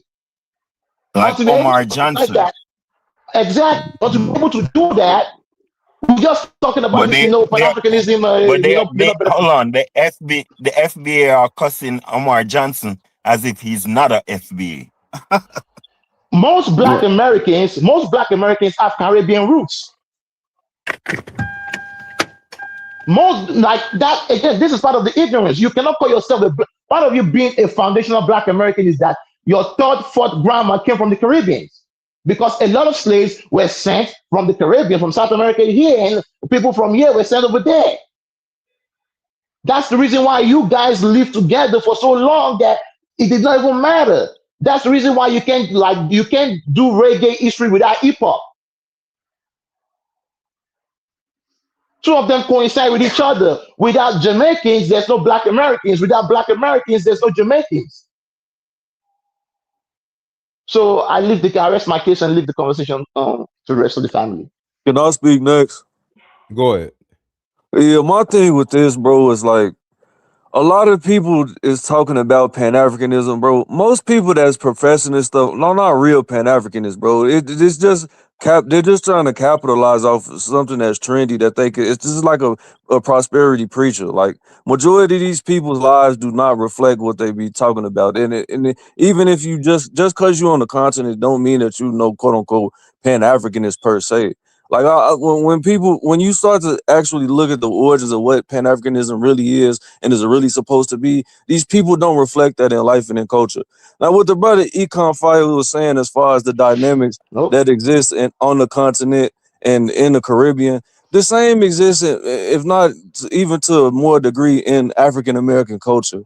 Our people are not this pro-black people in no major way. Our people are KOONs or CONs too. And Like that's what we need to deal they have with. the same Anglo-Saxon Protestant mindset when it comes to the world. When we interact with each other from a commercial basis, it's bad dealings all the time. You walk down the street and say what's up to a brother, you got a 55 to 50% chance of somebody just looking away and not even greet you no more. Our culture right now is not what it was in the 60s and the 70s, and people gotta stop acting like that. Our people are just as colonized as anybody else, and when it comes to actually interacting with each other from all sense, like the delineation is dumb. We have the same dynamics all over the place, and we keep trying to make these subgroups, but we have the same problems, and we need the same solution. So it's dumb. But I'll let somebody else talk. Hey, Cosmo, I ain't got Yeah, I mean, Okay, hold on, where you at? yeah, I mean, Hold on, what's the cash app? It's right there on the screen. Hold on, let me write it Can down. I so Dennis, can I report? No. Dennis, Hold on. Okay, you see it? You see it, Cosmic? Hold on. Let me. No, I don't see it. Okay. I got you. I'm here, Dynast, right? Yeah. I got you. I'm doing it right now. Okay. Luckily for you, I just got paid too. All right, good. $. $. Dollar sign. Can I retort O'Shea now? Go ahead, Drago. Go ahead, Drago. Thank you. I'll come after you. Go ahead. Now, O'Shea, I've got nothing against you. I know who you are in terms of your screen. and I know you're trying to do your thing. But you Receive. see, my issue is it's the speciality of the African American or the black person in America that I don't know if it's a feeling of superiority, a feeling of ignorance. I don't know what it is. I don't know if it's the training that you have in America that says that you must always see first. But Money. you see, this thing for me is problematic. It's not that Pan Africanism didn't do anything for anyone or didn't do anything for you guys specifically. It's not about what you called it. You said it's a leverage for us to get ahead or something like that. No, you see, we It have to is. understand. No, wait, I'm afraid we have to understand the way this world works. As the continent of Africa right now is being completely assuaged by the rest of the world because they want their piece of Africa. What black people, whoever they are, wherever they are, should be doing, especially those in the diaspora, should be making sure that not only through business but through politics, because there's a misunderstanding between the people and politics. Our politicians in most of the African countries are the stool pigeons of Europeans or the Western hegemony. What we understand and recognize about the AES is that they have understood that they have to take off the jacket of the European and of the West. They have realized that after their initial colonization and they came into their independence in the 60s, that independence was false. It was more false in the Francophone countries than it was in the Anglophone countries. The only thing is, a country like Nigeria, for example, has been colonized by other Nigerians who are working for the white people. Simple. Whereas the francophone countries, especially AES, realize that boy, we have to um, unravel this independence because we don't feel independent, and whoever we call in to assist us, nothing has been done in the 64 years that we've been independent. So what they are doing is what you might call Pan-Africanism, which is to say, look, we can't do this no more. We have to look for different partners. We have to have a different point of view about how we rear our country and our countrymen. Now, once we understand this, we know that we've got a collective job as opposed to looking for your individual benefit. What's the benefit of me going over here? Of course, they must be independent. We're human beings. We're human beings. So we must clothe and house and feed ourselves. These are benefits. But we have to understand the power that we have being in the diaspora. Because we're in the diaspora, we have a much tactile understanding of the way the world works. By the Yeah. time you go back to Africa, you can see that there is a level of ignorance, not amongst all the people, but there is a level of ignorance amongst the vast majority. And that ignorance needs repairing. It needs repairing through education. It needs repairing through health. It needs repairing through all kinds of manifestations. What are you see? Believe that when we put ourselves first, what's the benefit to me? I think we just get the whole thing upside down. We don't know what we're doing. Let me I interject don't. real quick. It's a simple. This thing is very simple. Look at what the Zionists are Well, doing. Hold on. hold on. O'Shea, you want to respond, O'Shea? And Cosby, you got a lot of background noise, Cosby. I don't know You if it's allow your me thing to or. respond to O'Shea when he spoke my name, but you're allowing O'Shea to respond to me now. Very unfair. Oh Very unfair. Lord, Jesus. O'Shea, you there? Can someone else speak, please? Hold on, O'Shea, you there? O'Shea. Yeah. I won't be long. To the brother that was talking about that, his mother came to United States and she was scammed. I don't disagree. I probably believe he's telling.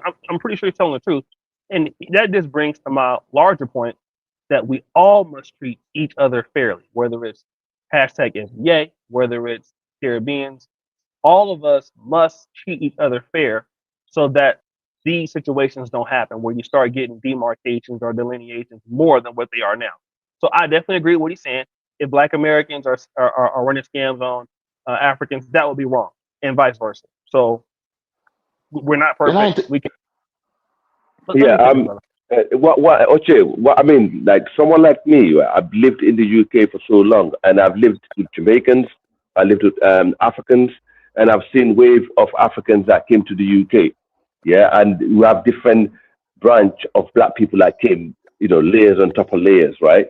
And the same thing in America. I can understand where the FBAs are coming from. If we got to be fair, because we in Africa, a lot of black people are not really Pan-Africans in Africa.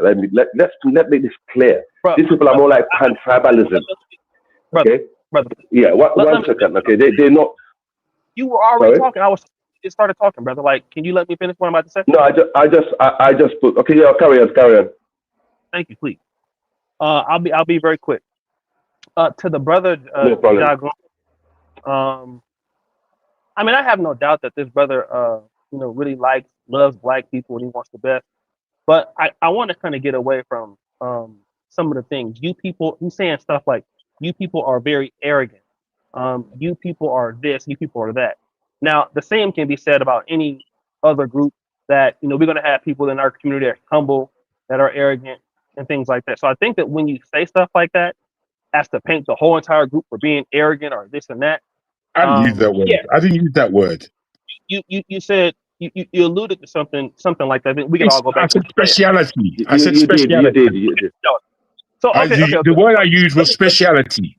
All right. So let me just say, I think that what we should really deal with is I'm gonna try to deal with what people feel about objectively. And I think the brother Morangaro, he was dropping some gems on people in our community that have problems, and then what he was overall saying about the misunderstandings and the independence, he said a whole lot of stuff.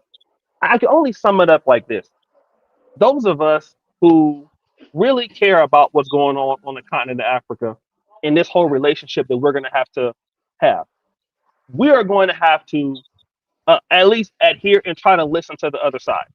First of all, that is, I'm listening to his concerns. He must be willing to listen to my concerns.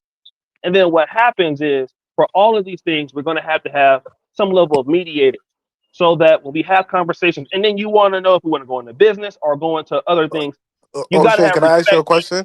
Sorry. Brother, let me finish. I'm almost done. Okay? Got to have respect, and we have to have incentivization. All right? And if we can get those things, I think the rest of the process becomes much easier. Okay? I'll rest my case there. See, we have to Okay, see I mean, for me, hang on, hold on. One second, sorry guys. For me, just ask one question. Y'all been going back and forth. Let other people ask a question. No, I haven't. I only spoke once, but that's fine. You can ask your question. Let me just ask my one question, and then y'all could go. Okay. O'Shea, why did you lie on Dr. Arikana and ADDI in Burkina Faso, and why haven't you apologized for calling her a scammer?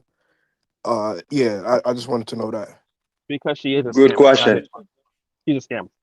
Yes, my opinion, she's a scammer. She has a history of scamming.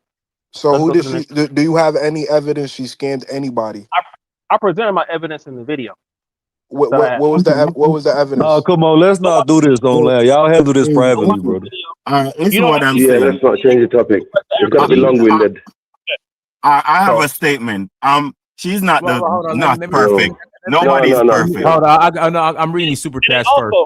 Go ahead. And also, if the topic is, if we want to do another video on Dr. Arikana, which has nothing to do about the term foundational Black America going mainstream, then that's a different show. We're talking about the panel I came about is not to talk about Dr. Arikana. Is Dr. Arikana a scammer? I've already put out my evidence for that. If he wants to see the proof, he can go to the Kingana channel and look at that on his own time. All right, let me read these super chats.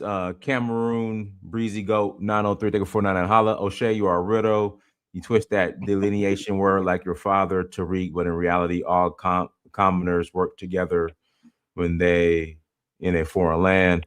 O'Shea, thank you for the 25,000 Ugandan shillings.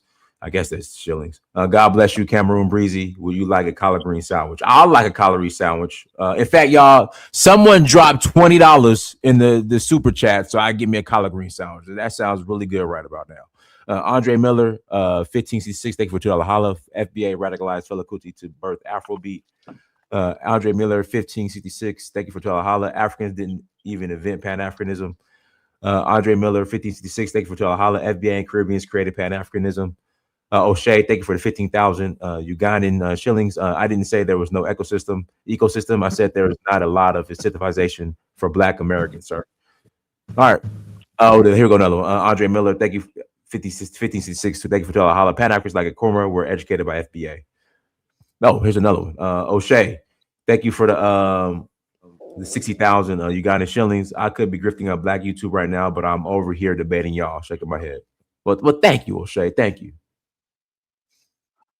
Yeah, respect to O'Shea, and I know you're going through an ordeal. You going through an ordeal because Black is not respected in Africa.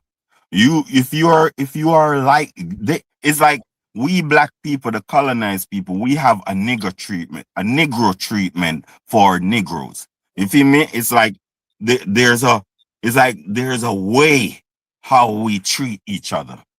And all of us fall in that bracket. You feel me? So any one of us go to Africa, you're gonna get the same treatment how they treat each other. You feel me? And how they treat each other is you're not going to get rich. And you not gonna get rich. And the white man can come here and get rich right in the middle of us. And that's how Africa is. So my advice to you is you have to what you'd call motivate Pan-Africanism, motivate Black consciousness. You have to formulate organizations that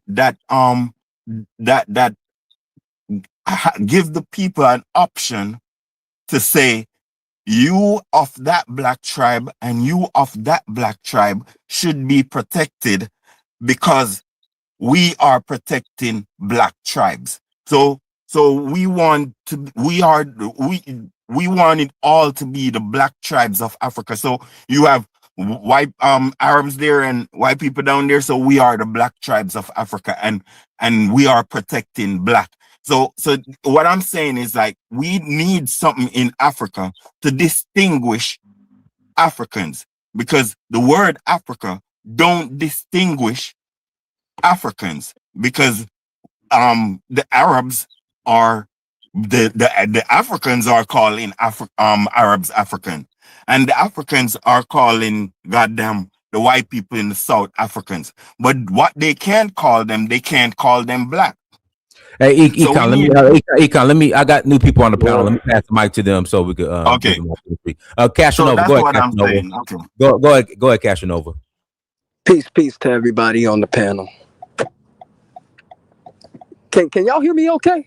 Yeah, go ahead. We hear your blinker. Go ahead. Okay, yeah, this is a good topic. I saw the the news report about FBA. Now, are they becoming, a mainstream term? That I don't know.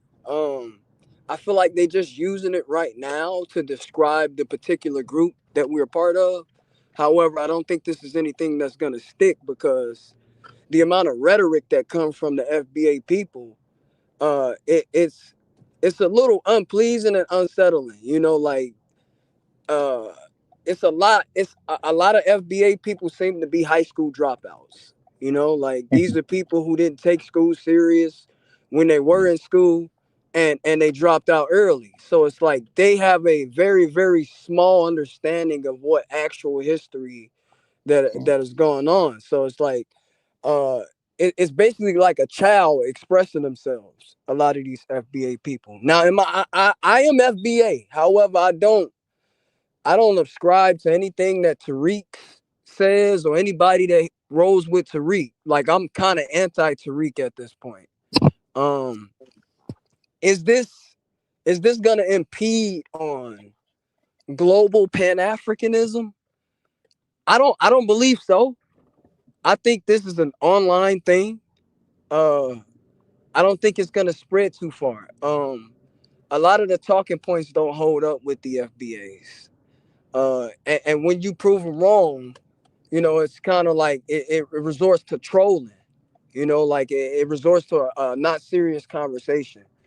So I mean, a lot of what O'Shea says, in terms of FBA and our legitimate grievances with Pan Africanism is true. Like a lot of people don't see any incentive of buying into Pan Africanism, FBAs that is.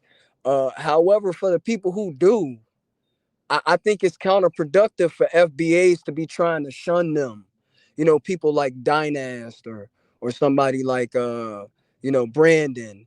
These are Pan Africans and they're also FBA, but because of what they do in terms of Pan Africanism and on the continent, FBAs, they'll say, "Oh, well, I've heard them say that Brandon's not FBA. I've heard them say that Umar Johnson is not FBA, just because they said something that Tariq didn't like." And I've also heard Tariq say that Meghan Markle, she's biracial, by the way. Meghan Markle is FBA. So what somebody said earlier was he gets to choose who's FBA based on his likings, and that's true. So it's not a lineage. Now you could use this term to describe us. However, like we got other things to describe us. African American, I still use that term. Black American, I still use that term. Uh, FBA don't I think we're don't have gonna have to come receiving. up with our own name. FBA don't have FBAs And, don't and have it Let the can't man receiving speak, be, man. hairline. Let the man speak. Be quiet. Go Lord. ahead, you Fashion and, Nova. and it can't be something that's reactionary to white supremacy, because it seems that's a lot of what we do. It's like we reacting to them. We need to be proactive. We need to be thinking outside the box, and the only way we can do that is if we drop all of this ignorance that we talking about, or who's FBA, or I'm not gonna say you claiming to be Jamaican or you claiming to be Nigerian is ridiculous. But I mean, it's in the same category, like we need to be African first. So as long as we got people champion their country, wherever they from, and acting like there's no problems there in that country, like FBAs do with America, we'll never get anywhere. And that's all I got to say. I'll land my plane there. All right, Black I can't even, I don't even know what your name is. Go ahead, Black. Y Low Rain. Go ahead. Yes, can you hear me? Hear you loud and clear. All right. Yes. I just wanted to say that I think to piggyback over some of the talking points tonight, FBA is getting a lot more popular than just offline or whatever, based on that news report. For me, I just looked at it the same way as ADOS. It's an offshoot. And the thing about it is that although I am, yes, FBA, ADOS, Black American, I still believe that Pan-Africanism as an ideology is the ultimate answer for Black people around the world, because we all know that everything runs through Africa as far as the resources. Africa has everything that can stop the Western imperialism overnight if Africa as a whole come together. And that's what I'm saying, that there has to be a power base to ideology. Otherwise, it's just all rhetoric. And I think that's the main issue. Nobody wants to. Hello? Yeah, go You ahead. go, you clear. Oh, okay, yeah. I was saying that nobody is like taking the responsibility to say these particular leaders who is in our way from stopping it. We got to get them out of here. If you don't have Africa as a power base, you don't really have anything else. I'll end my plane right there. All right, go ahead, Quincy. Yo, can y'all hear me just fine? Yep. Okay, cool. What up, Diners? What up, everybody? Peace. Everybody except the dude from UK. So look, Thank you, bro. Thank you. But the bottom line is, man, and I've said this a million times to you all, is that y'all so focused on FBA, you're missing the forest from the trees. FBA is one faction of the delineation movement. And what's happening is the movement is gaining steam. Honestly, I'm going to blame y'all. I'm going to blame the diaspora. I'm going to blame Pan Africanists, right? Because what happens is when a group of people keep getting attacked, all that makes them do is coalesce and more people join the cause. I said this last time and I just seen it. And it just happened with Shabuzi, right? I've seen so many comments over the last few months that it went along something like this. I used to think those FBA people was tripping, but now I kind of see what they're saying. I've been telling y'all have been so apologetic or excusing or just downright either agreeing with the disrespect and going to Black Americans that y'all are missing that every time y'all let that shit ride and y'all don't sniff it out and stop it, more and more FBA pop up. Pan Africanists, y'all should have stopped the disrespect, even though like the two guys talking back before me, jumping in, disrespecting Black Americans. You know what I mean? FBA is a lineage regardless of how anybody feels about it. It's just another damn euphemism for African American, Black American, ADOS, Negro, color. It's all the same. It's a lineage regardless of how anybody feel about it. And how you feel about it don't change nothing on the ground. Anybody go on TikTok right now, this the youth. These are the folks in their late teens and their early 20s talking about delineation. And frankly, they was going with Solon for a second, but even I'm surprised at how much FBA is catching on, even with the young folks. So y'all could be mad about it all you want to, but I mean, this in a weird, twisted way is you all's doing because had Africans and Caribbeans, whether domestic or foreign, had y'all snuffed it out and stopped the disrespect, it would have not opened up many people's eyes as to how many people be talking crazy about Black Americans, and y'all let it slide. And like I say, I keep saying the same sentiment of more and more people who was against FBA. They say I don't do diaspora wars. That's what they always said, and then suddenly it's like I see what the FBA is saying. Shabuzi getting up there all up there on the Grammys, disrespecting Black Americans. FBA is talking about immigrants built in America like slavery didn't happen. I mean, like this should have never happened. It should have never got this far. It should have never got this far. Africans should have been the first ones to tell other Africans don't disrespect Black Americans. You know what I mean? They pretty much gave us a nice landing spot in America. Caribbeans should have been the first ones to tell the other Caribbeans don't disrespect Black Americans. They gave us a nice landing spot in America. And Pan Africanists, y'all supposed to be the ones connecting everybody. Y'all damn sure should have been the ones telling everybody don't disrespect us, because what's going to happen is exactly what's happening. People, more and more people are going to get on board. More and more people are going to notice the disrespect, and nobody wants to be disrespected. No matter how much they don't want to do diaspora wars, no matter how much they praise Africa, no much. I've seen Pan Africanists. Your boy Deontay Kyle, who's a Pan Africanist. One day he on the Pan African tip. The next day he's saying Black February is Black American History Month. Like even he talking that talk now. So it's like this on y'all, man. This on y'all, and it's so funny because y'all just like y'all Your mic is mess going up. out. Oh, yeah, I'm sorry. Yeah, But the look, signal is last bad. thing. Okay, cool. Last thing, y'all just like the Democrats. Y'all mess up real bad, lose miserably, and then you don't even learn from your mistakes. Y'all still doing the exact same thing at this very moment, which led to this point, which is disrespecting Black Americans and telling us that our lineage, this FBA ain't a lineage. I'm telling y'all right now, this ain't a negotiation. I'm telling you, all that does is sprout more FBA. So keep doing what you're doing, and the movie will keep growing. Y'all have a good one, man. Go ahead, I O'Shea. mean, you know what? Sorry, Whoa, brother. Hey, no. Go ahead, O'Shea, and the Invisible Man of Vanessa, then I'll pass it to you, Africa. Go ahead, O'Shea. Yeah, I okay, mean, I thank you. don't.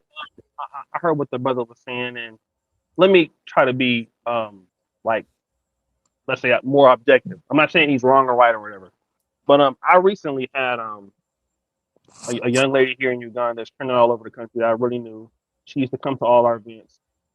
She was killed. Somebody broke into her house, um, raped and murdered her, and the case is still ongoing. And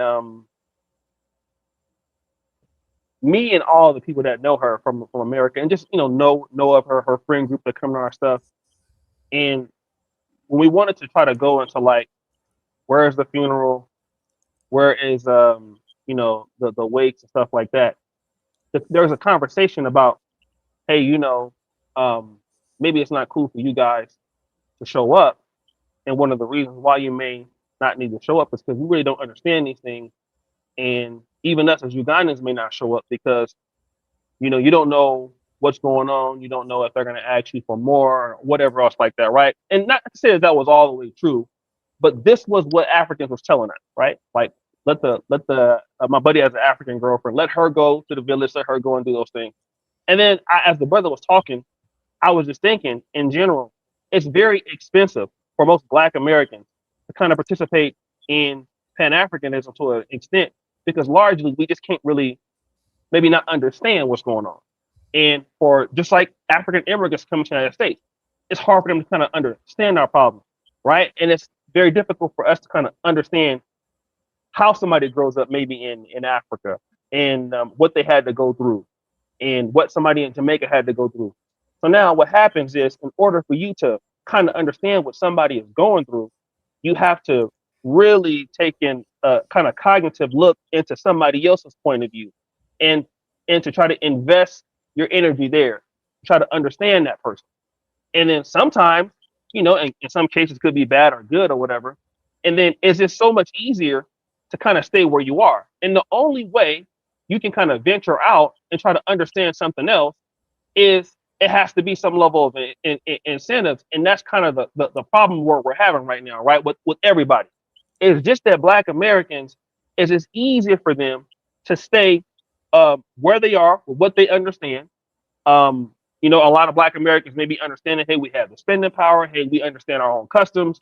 And then when we're trying to deal with Africans, it's just too expensive, whether it is we're out of place, we lose leverage. And the same thing for Africans, right? I think for Somalis, when they come to the United States, it's just too expensive for them to deal with some of the issues that we have in Pan Africanism. Or for Somali to understand a Nigerian, it's very expensive energetically. And so when you have that, and then people, with their own criticisms, they come by and say, well, no, that's not true. You guys are dumb for feeling that way. I'm going to tell you like this. A lot of groups feel the same way with the delineation. It's not just a Black American thing. You see Nigerian pride, Nigerian excellence on Instagram profile. You see Haitian excellence. People are going to deal where they understand and where they feel they can get the most value from whatever they're at. That's what you're going to pretty much get. And I don't think that's necessarily a bad thing. And until it's an incentive for somebody to put their effort into understand something else where they may get something out of it, you're going to have these problems more. And so what happens is, let's say for the Somali community, now, if people start coming out against them, which is, you see, you guys are scammers, and which people have been saying it, right? Some people in the community are scammers. This is what y'all get for not, integrating into the larger Pan-African world. And Dr. Umar made the same criticism. Ultimately, it makes them kind of become more closer, right? So the Somali community is going to become closer. The same criticisms that come against Black Americans will only force them to do that. And so then what it takes is somebody who will say, listen, I really want to be fair to the other side, which I'm going to be honest. When you look at these leaders from these communities, you're not going to get that. That's going to be very difficult to do. For somebody on the Somali side or the Senegalese side or Nigerian side that will say, hey, we want to extend this olive branch to the other side or to other people. Let's leave Black Americans out of it, for example. You have issues with Nigerians and Ghanaians. That's a big thing. Nigerians and Cameroonians. I mean, just extending the olive branch to them may be very difficult. It's just too expensive. So this is the problem that the whole Black world and has to solve. You see, and so what you're hearing from the brother that was speaking before me is the same thing you hear with Kenyans and Tanzanians. I mean, I'm right here in Uganda. I can tell you, even with the Ugandan Buganda versus the Ankole, it's the same concept. It's no different. So until you get to that whole idea of it's too expensive to kind of understand the other side, no matter who you are in this, you're gonna come across this issue. That's all I gotta say. All right, go ahead, Invisible Man, then it's Vanessa, then Benga, then we're gonna close out. Well, then I'll let Africa speak, but go ahead, Invisible Man. Yeah, I kind of agree with what Quincy was saying. But let me say this. I think the title of your program right now is, yes, it has already gone mainstream when you have a national network recognizing or saying the term. As I said before, I don't look at it as having a leader. When I've heard the terminology, I agreed with how it defined American blacks. That is it. With respect to a whole lot of people that no, I don't see Tariq Nasheed as anything but somebody that coined the term and he's out there pushing it. As being a leader, I don't see that. Now, let me say this. I was in high school in 1971. Pan-Africanism was big. I went to a number of programs that this young teacher who had just graduated and came to teach, she was all about Pan-African, would have extracurricular activities. We'd have the African drummers, the Caribbean, everybody else was there. Listen, people don't understand Pan-Africanism, but what they do when they go abroad is an act of being Pan-Africanist. If they are trying to do a business like you are, and you go over there, that is being a Pan-Africanist without titling it Pan-Africanism, right? We tend to get locked into these, and I'm going to use this gang mentality, right? So you got this Pan-African gang, you got this FBA gang, you got this other gang, and then people start to disagree. And what Quincy was saying as to people being turned off about things, I can tell you right now, I was turned off when a guy comes on the panel and starts to say something like, well, you see, when white America and when they start to say that, you know, FBA, then it's some psyop. Give me a break. It's some type of psyop. We call everybody a name in order to denigrate them, to break that group down, and that has nothing to do with it.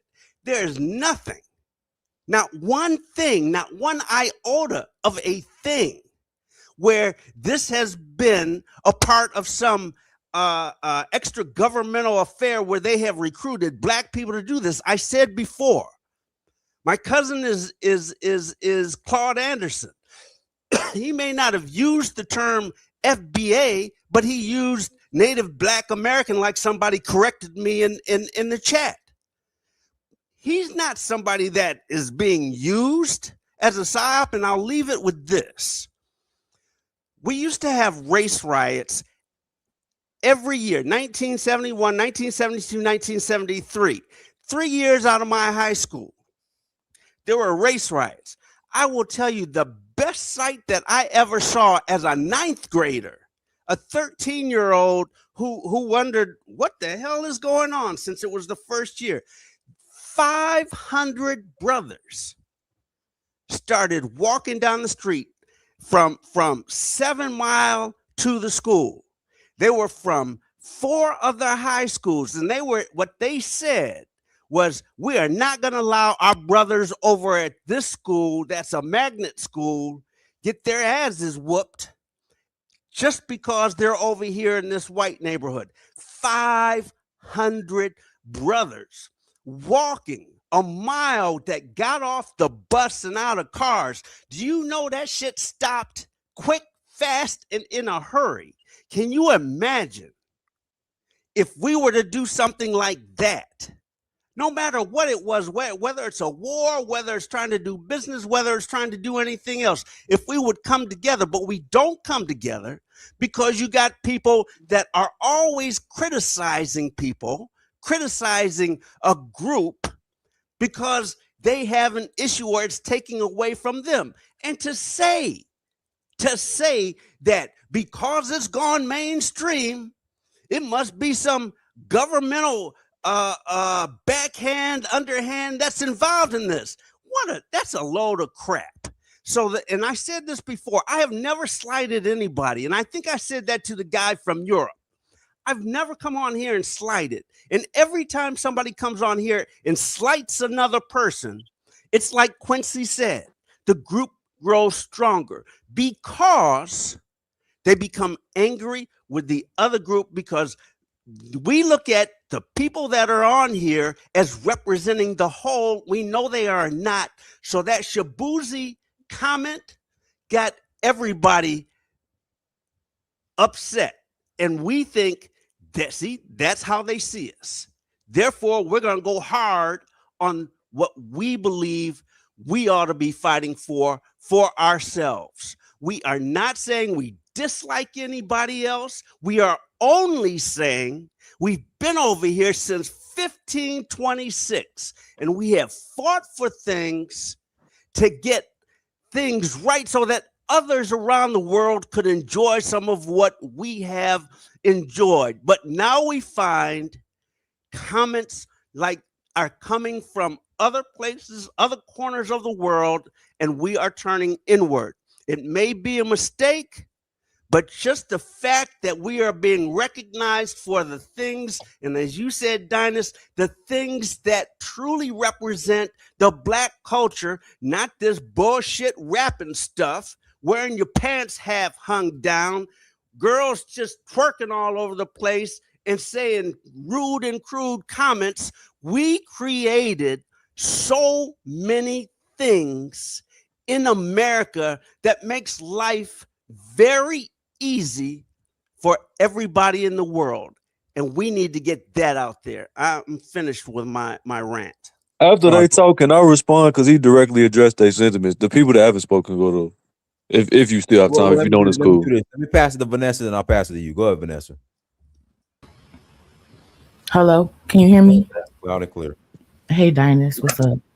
Mhm. Shout out to everybody else in the panel. So, um, one thing, the FBAs or whatever they want to call themselves, FBA is an anti-African homosexual group on the internet. Oh, They're golly. only on TikTok Golly. and See, that's what I'm Instagram talking about. and Facebook, right?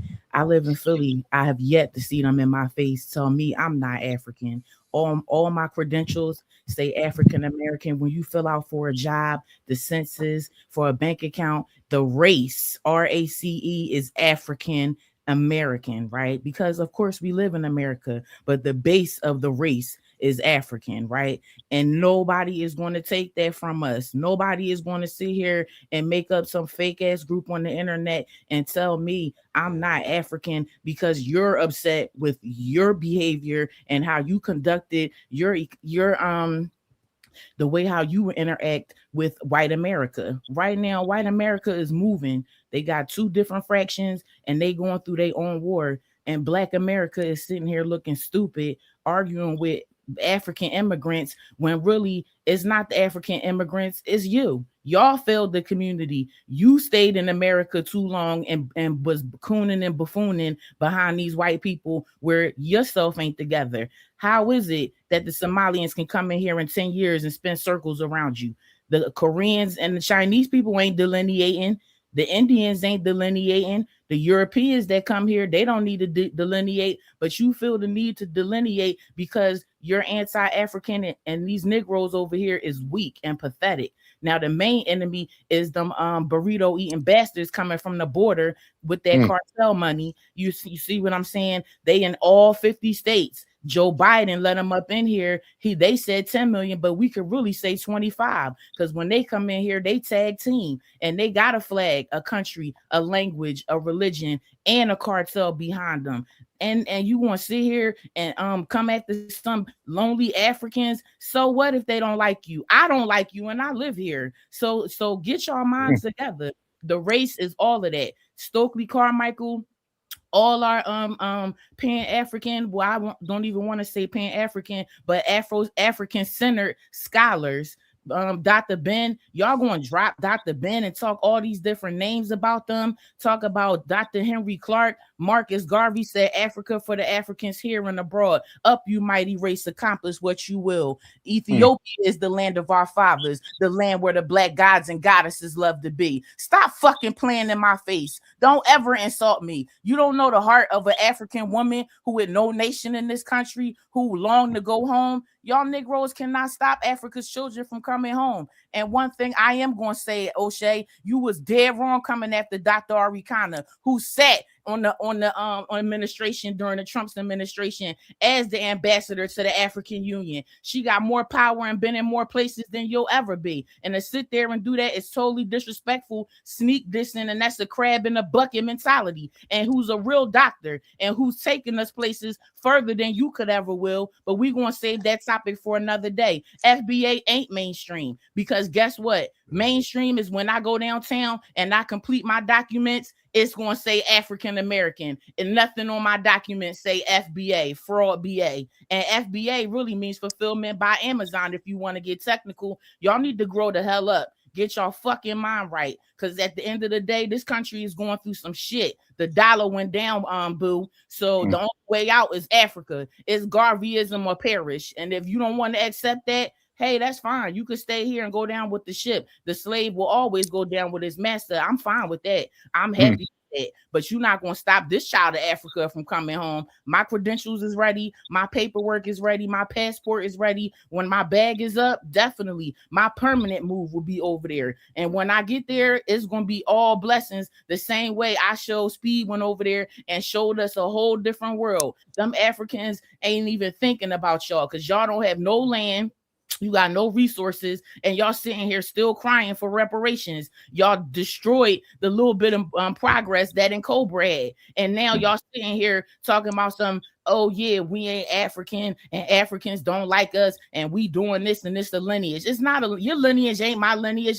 Fool, my last name is Johnson. I got that from my father and from his father, but it's a different lineage. Some of us went to Liberia. Some of us went to Sierra Leone. Some of us came from Gambia. Some of us came from Cameroon. Some of us came from Senegal. Your lineage ain't my lineage. We're amalgamated with all different types of West African tribes. And you ain't taking that away from us from some FBA, Tariq Nasheed, and what's the fat Irish girl, Michi X, who really has the trademark to it because she snuck up and she bought it underneath y'all backs. So y'all is just pathetic, man. I'm telling you, it's sad to really see, but better y'all than me though. For real. If you want to get technical, better y'all than me. And your leader, which is y'all leader, Tariq Nasheed, ran to Senegal instead of running down to the White House. President Trump ain't taking out one meeting with FBA. He's been in there for a year now, right? Why y'all ain't been down there? But guess who is going to be down there though? The black conservatives. They probably going to be down there this February for Black History Month, and maybe Nicki Minaj. But the rest of you, you too scared to go down there and talk to the most powerful man on the planet and tell him your grievances and give him your agenda, because y'all some pussies for real. You want to get on here and talk down on black women. You want to get on here and talk down on African immigrants, but you ain't got no heart to go down to DC and say how you really feel. Damn. I mean, the Honorable Elijah Muhammad is right. Y'all love the devil. We can't even sit here and go after the white man because we got to go through you black devils before we can get to that's foul. And I'm done with y'all. I'm never uniting with FBA. And if I ever see one of y'all in my lifetime in my face, I'ma spit dead in your fucking face, because you know you will never ever tell me to my face that I'm FBA or that I'm not African. I will spit right dead in your face on that note. And like I said before, Dr. Ari kind of said it in the most plainest way.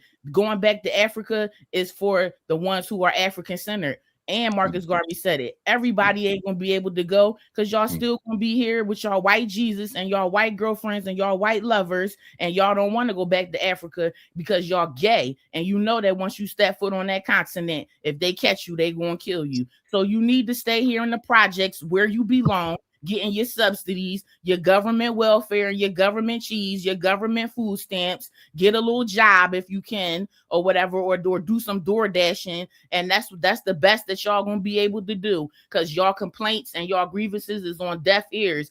If I was Donald Trump, I would still be ignoring y'all the way how he ignoring y'all now. Obama ignored y'all. Bill Clinton ignored y'all. Bush didn't definitely did. Both Bushes didn't give a damn about y'all. So guess what? The last laugh is definitely on Fraud BA, because y'all have nothing, no leverage. Y'all don't have no delegation. Y'all don't have no money, no land, no resources, no gold, no diamonds. Y'all don't even know who y'all are. Half of y'all don't even know who y'all daddies are. You don't even know who your mommies are. Y'all crack babies for real, wet head babies for real, pill popping head babies for real, that just jump on the internet and troll. But guess what? I'm going back to Africa. Dinah's going back to Africa. We traveling back and forth doing what we want to do whenever we want to do it. What y'all going to do? Jump in front of the plane and act like a bitch and have a tantrum because we want to go there and live our dreams and live our life? Please, y'all got to grow up, get y'all fucking mind right, and know this. The African race is what it is. Africa will be first, okay? It is on the rise, and it's not a goddamn thing y'all gonna do about it. And O'Shea, I will be talking to you about that Dr. R.V. Connor statement, because that shit was some bullshit, and you did the fuck wrong, and you ain't stopping her. You never gonna be able to stop her, because she is the queen on a mission. Her destiny has already been fulfilled. So fuck you, O'Shea, and I mean that with the bottom of my heart. Go ahead. Wonderfully said, madam. I love that. And you are very welcome. Hey, How she dare you beat said all of that? you How up. dare you said There's that? You nothing more to contradicted everything say. you said. That's the last word of it. It's done. It's finished. All right, Madam, you bro. are beautiful. Beautiful, madam. What do you I respect mean? Nonsense upon Jago, nonsense. you're a hypocrite. She's right, but you're a hypocrite. She's right, You but you're fuck a off, you hypocrite. idiot. Go away. Yeah, hey, You but don't. Hold on, Fucking hold on. idiot. You're trying to to the claim dude. you're trying to steal a queen. You're trying to steal the queen I'm not crown, stealing yes? her credit. She You're an said it. idiot. It's To clear to the everybody. She said it, my friend. You all understood right, it. Okay, bro. Dennis, can I To say the something? dude to Oh, the no, dude no, in no. the O'Shea, you trying to respond? Yeah. He can't respond to that. He can't respond to that. So, Go ahead, O'Shea. well, it's hard to respond to that. I mean, I have a respect for women, and the sister feels however she feels, and I'm not here to go back and forth with the app in the text. But I did notice with the brother Jagoon, Hello, sir. he was saying how brilliant it was what It she was was saying. fantastic, bruv. In my mind, that was that was the most Absolutely brilliant. So what that I'm was the saying is, most correct thing for, if I said everything she said, I'll be abused because I'm not African American. But hold on a everything second. that she said is absolutely accurate. Brilliant. Accurate. Okay, Yes. what I'm saying is, Yes. Brilliant. it wasn't like that was brilliant. I think that's largely the problem. What she was saying, which really can't respond to a lot of the um, negative stuff and the current. I mean, like, she could have expressed herself in a way without Yeah. all of those things. I think she was intelligent Nah, enough. nah, nah, Oh, nah, listen, nah. hold on. I'm afraid again. O'Shea, You see, O'Shea, look, O'Shea called my O'Shea. name. He called my name. He called Let my me finish. name. Can I just finish? Yeah, yeah. Go ahead. I've got to come back to you. Because she was You talking. know the reason why you're speaking to me and Well, you're not speaking to the Jagu, reason why you're speaking to me and bro, you're not you got speaking to no her. discipline, man. No, go ahead. Now you talking. Go ahead, I'm O'Shea. not gonna address somebody disrespecting me. That's the lady. I'm not gonna do that. Okay, I'm gonna take the higher road on that because somebody saying something like "fuck you" or whatever like that. There's no reason for me to respond to something like that. However, what I will say is when you came out and said "brilliant," I thought that was very interesting from a person Yes, who sir. said, "Oh, we love black people." And see, this is what I'm talking about right here. Now, if she had even said this directed towards you, I would have took some level of umbrage towards anybody else if that was directed towards Nigerians or towards anybody else. But I think that's partly the problem. She came on here No. and said, what she said, "Oh, I love it. I'm brilliant." That's the problem. Okay. Number one, she shouldn't be Why? talking. Why can't? Jagu, man, let No, the man wait. finish. That's Let what the I'm man. saying. Oh Lord, let the man Just Okay. finish. can you put Go him in ahead, the O'Shea. backstage, Dinus? Put him in the backstage, Let the please. man finish. Don't Go say ahead. that. Why are you saying that? Regardless of how anybody feels, this talk of "fuck you," what all this kind of other stuff, and conversations in which you're talking about you're trying to have some level of unity. And again, if this was like 2 or 3 years ago, it would have been different. But That's not what I'm here tonight for. Dinus asked me to come on and talk. And again, listen, I could be doing something different, but I Oh came on here. no, you're not This talking is about the subject again. You'll keep no, no, getting no. off. Listen to what I'm talking about, brother. I'm trying to speak, and you always have this issue with just interrupting somebody. Now, if you want to show your intelligence, you will let somebody finish their sentence. So I'm gonna be done in 30 minutes. Okay. What I'm gonna say, what I'm gonna Let say is him this. speak. What I'm gonna say is this. Whether she feels or anybody feels about what I said about somebody else, it's not the point. The fact that you had and the other brothers on here brilliant when this person is talking about obscenities, calling somebody, questioning somebody's heterosexuality or homosexuality, is completely uncalled for. And the fact That's that you guys nonsense. find That's not umbrage what on she that, said. no, no, no, no. Whatever she said with the vulgarities, that how she said it is what I'm dealing with. Okay, she can have her opinion, that's fine. But the fact that you thought that it was okay for her to shout those vulgarities when you know that you won't want somebody to talk to you like that as in whatever group it is, lets me know that you were okay with how she said it and what she was saying, which is a larger problem. If she was Okay. saying it about anybody else, No, Jamaicans, the no, Caribbean, okay. I would You have said, said you know what, you she's wrong. okay. Can I She's wrong. come back to you, bro? Can I come Yes, back? Can we just have a quick one? Yeah. Listen, yes. what she said was in such a fluent manner. She didn't drop she didn't drop her sentence. We were glued to what she was saying. She used expletives here and there, which we all do in times of when we speak. We understand her thoroughly and fundamentally. She was speaking with passion, is what I saw. You could see that she was using vulgarities, like you're some kind of queen bee that never has a bad word to say. Yeah, okay, we put you above. But what she said was so accurate, and it came from the correct person. If I said all she said, I'd have been barraged by saying that, oh, you're disrespecting African Americans. Bullshit. Whereas she broke it down to the dial. We are Africans. All of us are Africans. When we want to create delineation and all these confusion, that's all it is. It's just confusion. FBA and African American, somebody came up here and said that it's the same thing. So if it's the same thing, why do we need to know about FBA? Why? Why? Nonsense. You people that believe in bullshit and keep bringing more bullshit to our table when there's a clear vision. There's a place for us to go. There is a vision for us as Africans. No, we don't want to do that vision. We want to be putting each other down. That's what we want to be doing. You did not deal with anything that she said as being Let me do it. real. What you did instead is to call me out for saying brilliant. You're an idiot. I never knew that you was an idiot, but you are an idiot. You don't know Let me how do it. to have communication. You're a buffoon. You're a Wait a minute. buffoon. So hold on. You're a I have not buffoon. said. I have nothing. I've never said anything to disrespect this man. He's calling me an Bro, idiot bro, about bro, bro. all that. Forget that. Forget that rubbish. No, It's what I'm we're not forgetting. saying. I'm What being we're saying is respectful, what's brother. important. I never, O'Shea, I'm listen. brother. I have seen you Calling on screen. I have seen you. you on screen. I'm from UK. I don't speak like you people. I have a different pattern of speaking, and I speak my mind, and I speak with passion.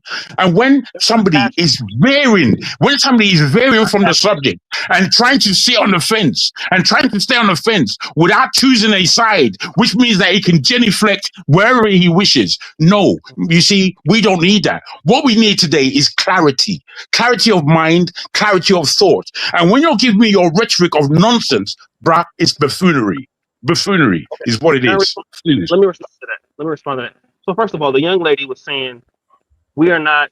You guys are trying to stop me from coming to Africa. Now I live in Africa. The young lady lives in Philadelphia.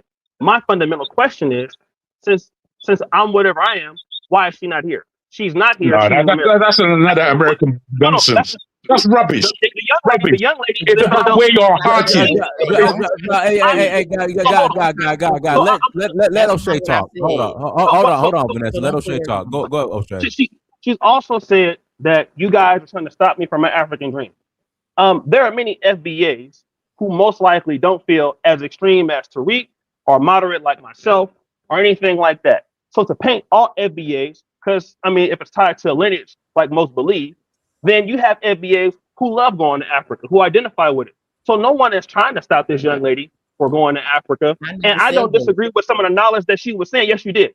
You said, No, "Oh, I I'm going to get didn't. my I African said, drink." what y'all gonna do? Stand in front of the plane like some bitches? That's what I said. I didn't say Okay, that y'all was so trying to that's the stop same us from thing. anything. I That's the said same that's the thing as sentiment. That's what I'm okay, hearing. okay, man. It's anti-African, which is definitely true. And y'all do be stopping people bag because when the Professor James Smalls went over there and was about to break a deal for his hotel, y'all came up on these platforms and put some stuff up there, and the bull walked out of the deal. So yeah, I said it's a crab in the bucket mentality, because if somebody try to go over there and do invest, and y'all over there making videos about them, and somebody next thing you know sees it and they don't want to invest in us, yeah, y'all stopping people bag and y'all stopping people traveling, because that's hurtful for real, for real. You don't know who's watching these channels and these lines. It's powerful people that could be watching this stuff, and guess what? They could say we can't get citizenship over there. That's y'all end game for real, to have us stuck in a fucking country that y'all No, claim don't even like y'all. That's supposedly white supremacists, when we got 50 something, more than 54 countries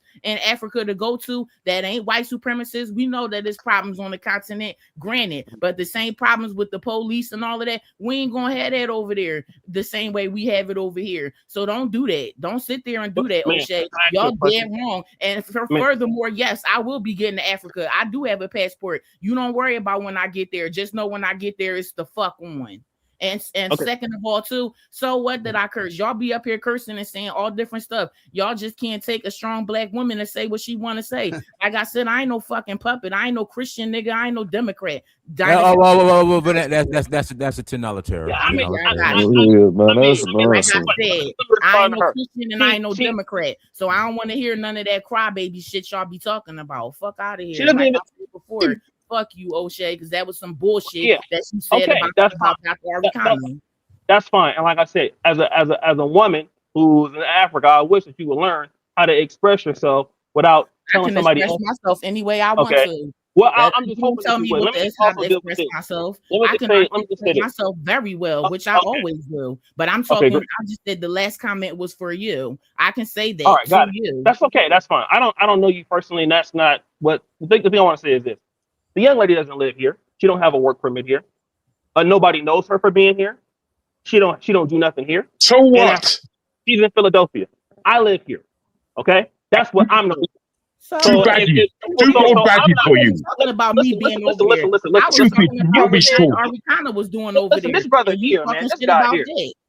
Listen, I'm only going to deal with things objectively, and I'm dealing with people's points, not attacking anybody personally. But as far as somebody stopping somebody from coming to Africa, first of all, my Y'all brother can't, Dynasty Amir. y'all have no power to stop anything. Listen, You ain't even listen, got no listen. power No, over here no, or no, there. no one So is don't trying sit to there and stop anything, try to honey. change the subject. I'm Keep talking. it on the Can I talk subject. about Y'all have no first of power and it's not a all? Okay, lineage, period. Get okay, y'all okay. mind Listen, right. I At the end of the I day, what's was your race? influenced. Bro, what is your I race? influenced. What is your race? Listen. I'm not talking to her anymore. What is your I race? I was Yeah, influenced. because y'all You confused. can't, you can't, you What can't kind of measure, you degree can't, you have No, if you brother, brother, can't yeah, answer brother, brother. that? yeah, Okay. brother. I We can't hold answer on, without hold on. We yelling. need some decorum. Go Every ahead, time I okay. try to talk, yeah. So every time I try to speak, you have this particular brother, Jagoon, Because your and words her. is poison. How's my work? Wait, no, my work is not Vanessa, poison. y'all Let me let just him say this talk. as an example. Uninterrupted. My brother Dynasty Amir, we both from the same city. When he reached out to me, I knew he wasn't who I was. He's the one that got me coming over to the continent. I brought many people to Uganda. Many people have invested in Uganda or Kenya. I have the largest podcast in Africa about repatriating to Africa. When somebody gets scammed over here in the community, they don't call Jagoon, they don't call Vanessa, they call me. All right. And So what does as that far as mean? what that means is that I'm on the team Pan Africanism and all of that. I'm So not why are you deterring speak? Why are you speaking for the other side? I, Why is it well, so speaking for the clear word, that you're listen, brother, confused in your speech? I was invited to come onto the stream by Dynasty. I Bro, didn't even know stop you. begging, man. Stop all this That's what begging talk. Be a Jagoon, man. Jagoon, let bro. him. You I'm trying just, to hear him. Go ahead, I mean, O'Shea. again, man, like again, you get these guys that just for whatever reason he can't Yeah, get we're not as good as anyway. you. Jagoon, let him talk. Yeah, Go ahead. I must apologize, but this is no, no, no. nonsense. Jagoon, let him. Don't interrupt him. Go ahead, I've O'Shea. never insulted this person or the sister on the panel. Regardless how they feel about me, I've always kept it respectful. What I'm saying is Great. this: I do not believe that it is okay for anybody to diss anybody or to make somebody stumble with coming to Africa. Okay, and that's my own personal point of view. Not everybody feels like me. I will say this though, that there are precautions in coming to Africa, just like anywhere else. Now that can be discussed, right? And the reason why I'm being objective is because let me tell you like this: I'm 44, and I believe that's a level of being maturity. I'm trying to see the other side, all right? Or somebody like how I see it from my point of view. I'm trying to see how the other brothers and sisters are trying to see it. And just like everybody on this panel, I want Africa to win and all black people to win too. So I don't know why people think that that's not my case or that that's not what I want. I wouldn't even be here if that's what it was about. So I am for the development of black people all over the world in Africa, however you want to term it. My position is that for Pan Africanism to work worldwide, whether it's with FBAs or Caribbeans, there has to be fairness treatments on all sides. That's why I'm talking in the middle, objectively looking at it as such. Now, I think that we can do that without saying curse words. You're an idiot. You're stupid. All you guys are gay. That conversation is unnecessary because again, when you talk like that, how can your points necessarily really be heard, no matter how brilliant they are or not? For the majority, I've been on the stream. I've had well, and not the sister, but this brother here, for example, just whatever you say is stupid or it's dumb. Well, you So, see, my you can friend, if be I, on wait, let me come back to him. I want to try to hear. doesn't want to talk like they just want to argue. Hold on, Vanessa. Hold on. Go ahead, O'Shea. Go ahead.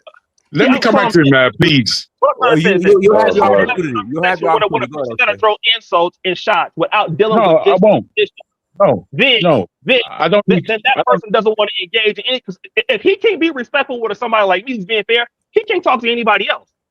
Okay, Because all you can be is a very shouting good. match. Okay, O'Shea, fantastic. Let me tell you this, Hold O'Shea. on, real quick, Jagoon. Wait, no, let me just say that. Let me just talk to him. Wait, We got a please. white group Let me right just talk to now. Yo, him. this guy's a weirdo. You behaving weird, Let like me you just can't speak to really chill, him. man. And they said no Yeah, sure. Seriously. Let me just speak to him. no gays, right? O'Shea, So O'Shea. hold on, real No, quick. you hold on, We got madam. a Hold whole on. separate group. You can't do that. Let the woman speak. Let the woman speak. Why? And right now in Arkansas, this white group separated and said we don't want no blacks, no Jews, and no gays or whatever in our group right now. So how dare you going to sit up here and talking about some vicinities and calling people gay and all of that? If I want to live in a country that's gay free, that's what I want to do, and I'm not the only one about it. The gays is really cutting up in this country. And on top of that, they want to be all in the women's bathrooms, all in the women's sports, all in the women's locker room. A black woman can't take a piss without one of these fags or excuse my language, or one of these gays, homosexuals running up in there trying to smell my shit every 5 minutes. Damn, wow. It's hard enough to be a black woman in this country to survive, make money, do what she got to do, take care of the kids, support her man without another man in a fucking wig wanting to come up in there and be all in my goddamn business. So yeah, this is about what's going on in this country and what they trying to spread to the continent and other countries. So what you talking about vicinities and all of that? This is first America when we got First Amendment and first a freedom of speech, baby. You need to pick up the fucking times and get with it. Like I said before, you know what I mean? Y'all don't run shit here, and I never said y'all was stopping anything because you could damn sure couldn't even stop them illegals from crossing the border. But y'all got too much smoke for Africans, but for the Mexicans that's coming across that border, taking y'all jobs, taking y'all homes, taking y'all places. Trende Agua was smacking you Negroes up in your face, and Mestrete was smacking you all up in California. I ain't hear a peep out of none of y'all bastards over there, but y'all was too busy sitting up here talking all this FBA. FBA has no power. It has nothing going on for itself. Y'all some fucking weirdos, and y'all gay, like I said, and I'm standing on it. Now, if I can come in, O'Shea, tell you that I don't know you. Oh my God. Wait, just be quiet. I know you from Bro, I your was supposed podcast. to speak after that, bro. Yeah, but let me just finish what I'm going to say. Man, you making this thing, bro. This not going 30 Let me minutes. just 45 minutes stop fast. this, man. Yeah, you been speaking on my people Dinus, like can you stop Chelsea. them? Dinus, It's about time you just go back, kick back, mute. Bro, you don't get no discipline, can you do man. something Let about this? someone else speak now. No, someone else can speak, but I'm going to finish what I've got to you say. can't. Yes, No, you I can't. am. speech. You am, because No, you you're not the can't. It's guy. rubbish. You're You're not the behaving like guy. a You child. have to, You're behaving like a African child on the idiot. platform. African idiot. You're not the guy. Oh dear, Let me just dear, say this, dear. yeah. O'Shea, No, I've no, got no. no You're disrespect. behaving like an idiot I've and got calling no someone else an disrespect idiot. towards you. What We a don't I've got need shame. no. to hear from The you. What language a I shame. use, I'm going to the talk over language I you use is the because This language is very of my embarrassing for you, man. room. speech. We don't need you So to what say I'm trying to put anything. to you is that O'Shea, there is a way that we need to understand that there is a paradigm. There's something Your going on in opinion the is not world. valid. And within what we're trying to achieve here, what you have said on this panel is clear that you are not clear-minded. Where your mind is, you are We don't need still to hear from you this are guy still anymore. sitting on the fence. We don't need to And hear sitting from him on the anymore. fence means that you are going to assuade people the wrong way. You don't have a square point of view.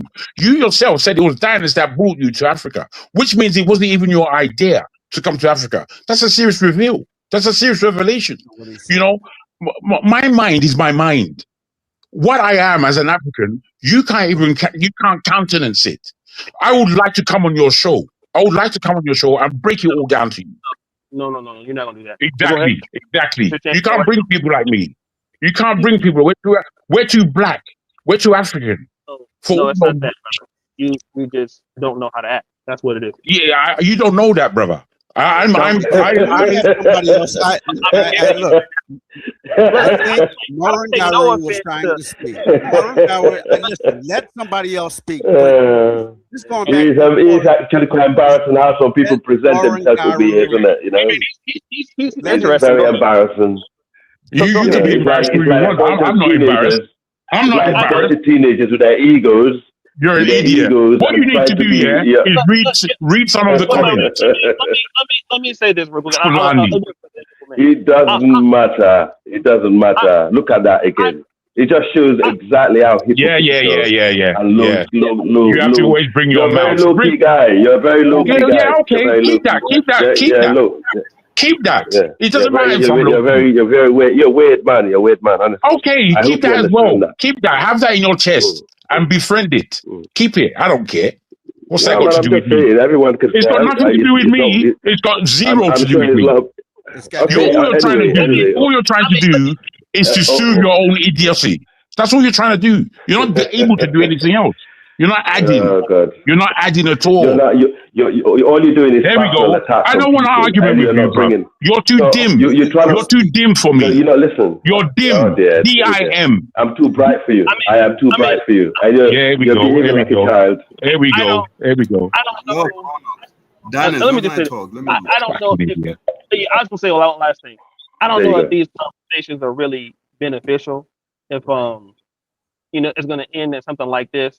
Again, I think that everybody on this panel loves black people, including the sister and his brother Jaguar. I think that that's the passion coming out in all this, right? I'm pretty sure if I was to see either one of them, I'd probably buy you a drink. I don't take it personally. However, I think that we all have differences of opinion on how we're going to get there. I'm not here to say your way is better than mine or whatever. If your way is better than mine, I'm willing to change my position on it if you show that it's better than what I think right now. I'm living here. This is what I see. I made an objective opinion on what I see every day. All right. That's what I was However, going to say. So I'm going yeah, to get off the panel. I agree with you, O'Shea. That's exactly what I was going to say. no, I'll go ahead. You can talk now. I'm done. What are you gonna say? Well, No, I that's was what I going was to going to say. respond. I think that everybody loves the black man, wants to do well for Africa, America, the Caribbeans. It's just how we get there. And the passion that we have is coming through these different oracles. But I think we're all trying to get to the same point, but we get dragged down because we get so exercised that we start calling people out of their name and making it personal. But if we stay on Right. point and we do what we all are headed toward, then we'll make this work. Hey guys, Yeah, real I quick. would like to respond. I agree on that point. No, I agree on that point, and also the Now, problem hold on, one mic. Go ahead, Banger. Banger's been waiting. Go ahead, Banger. All right, hey guys, Okay. how are you? I look, well grown ups. it gets to be a jungle. There's just no way around it. Everybody wants to speak. The best way is just to let people speak and go on, because at the end of the day, your point is not going to get across, and then the point of us being here is going to be lost in this whole ruckus. Okay, I'm going to make it fast. I just want to say mine. O'Shea, I'm not going to curse you, but I'm definitely not your friend. I don't like what you do. I think you're a grifter, and I think anyone that turns anyone that turns the black community against each other, I do not want them. I do not want any part of them. So one of my first points is, yes, African Americans have done a lot of things for the black world. They've put us all on the map in a lot of ways. One of the things they did was the Afro Pan African movement, right? They started it, they spread it. You could make a point. One of the points the FBAs make is that, oh, Pan Africanism is not working for us. It's almost as if you're going through a dark tunnel and you just reach the end and you see the light coming out. And then you get mad. Now you want to just go back or something like that. Pan-Africanism is spreading feverishly right now. The AES, Pan-Africanism is the reason for the AES. Everybody's coming together. I'm Nigerian, 50s. I remember the times I grew up in. I remember I lived in England as well. Pan-Africanism, the black world is coming together like never before right now. So it is not the time to pick an ideology that's going to divide any of us. One thing. Second, the thing with the so-called, okay, I'll give you an example, and I'm going to speak to the FBAs, right?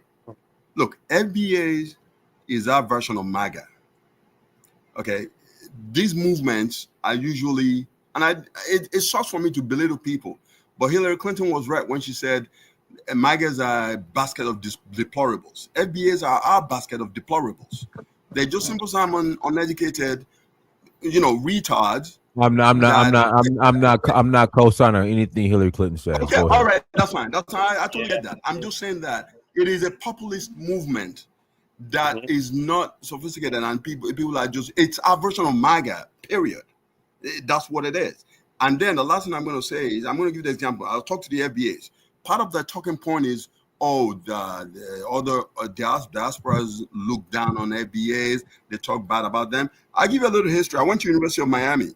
Does anyone know how the Zopan gang was created, or why? It was created in Miami because African Americans were beating up on Asians. In schools, the kids, they came together to form a gang to fight back. And it's the same thing. And it happens. It's the same thing even with the African American community. When people were getting oppressed, all of a sudden, the streets took it over and replied back. That's what, so point I'm making is that, and you say, oh, Africans, look, you say Africans say this, Africans say that. Africans themselves, when they came here, they were getting called African booty scratches. So it doesn't even matter who called what, who called what, who called that. We're all brothers. Let's just let this, nobody is innocent. Nobody has been a saint all the time to everybody. So no matter what might have happened, it's a new world. Shit is going on in Africa. We're trying to fight what we're fighting over here in the White House.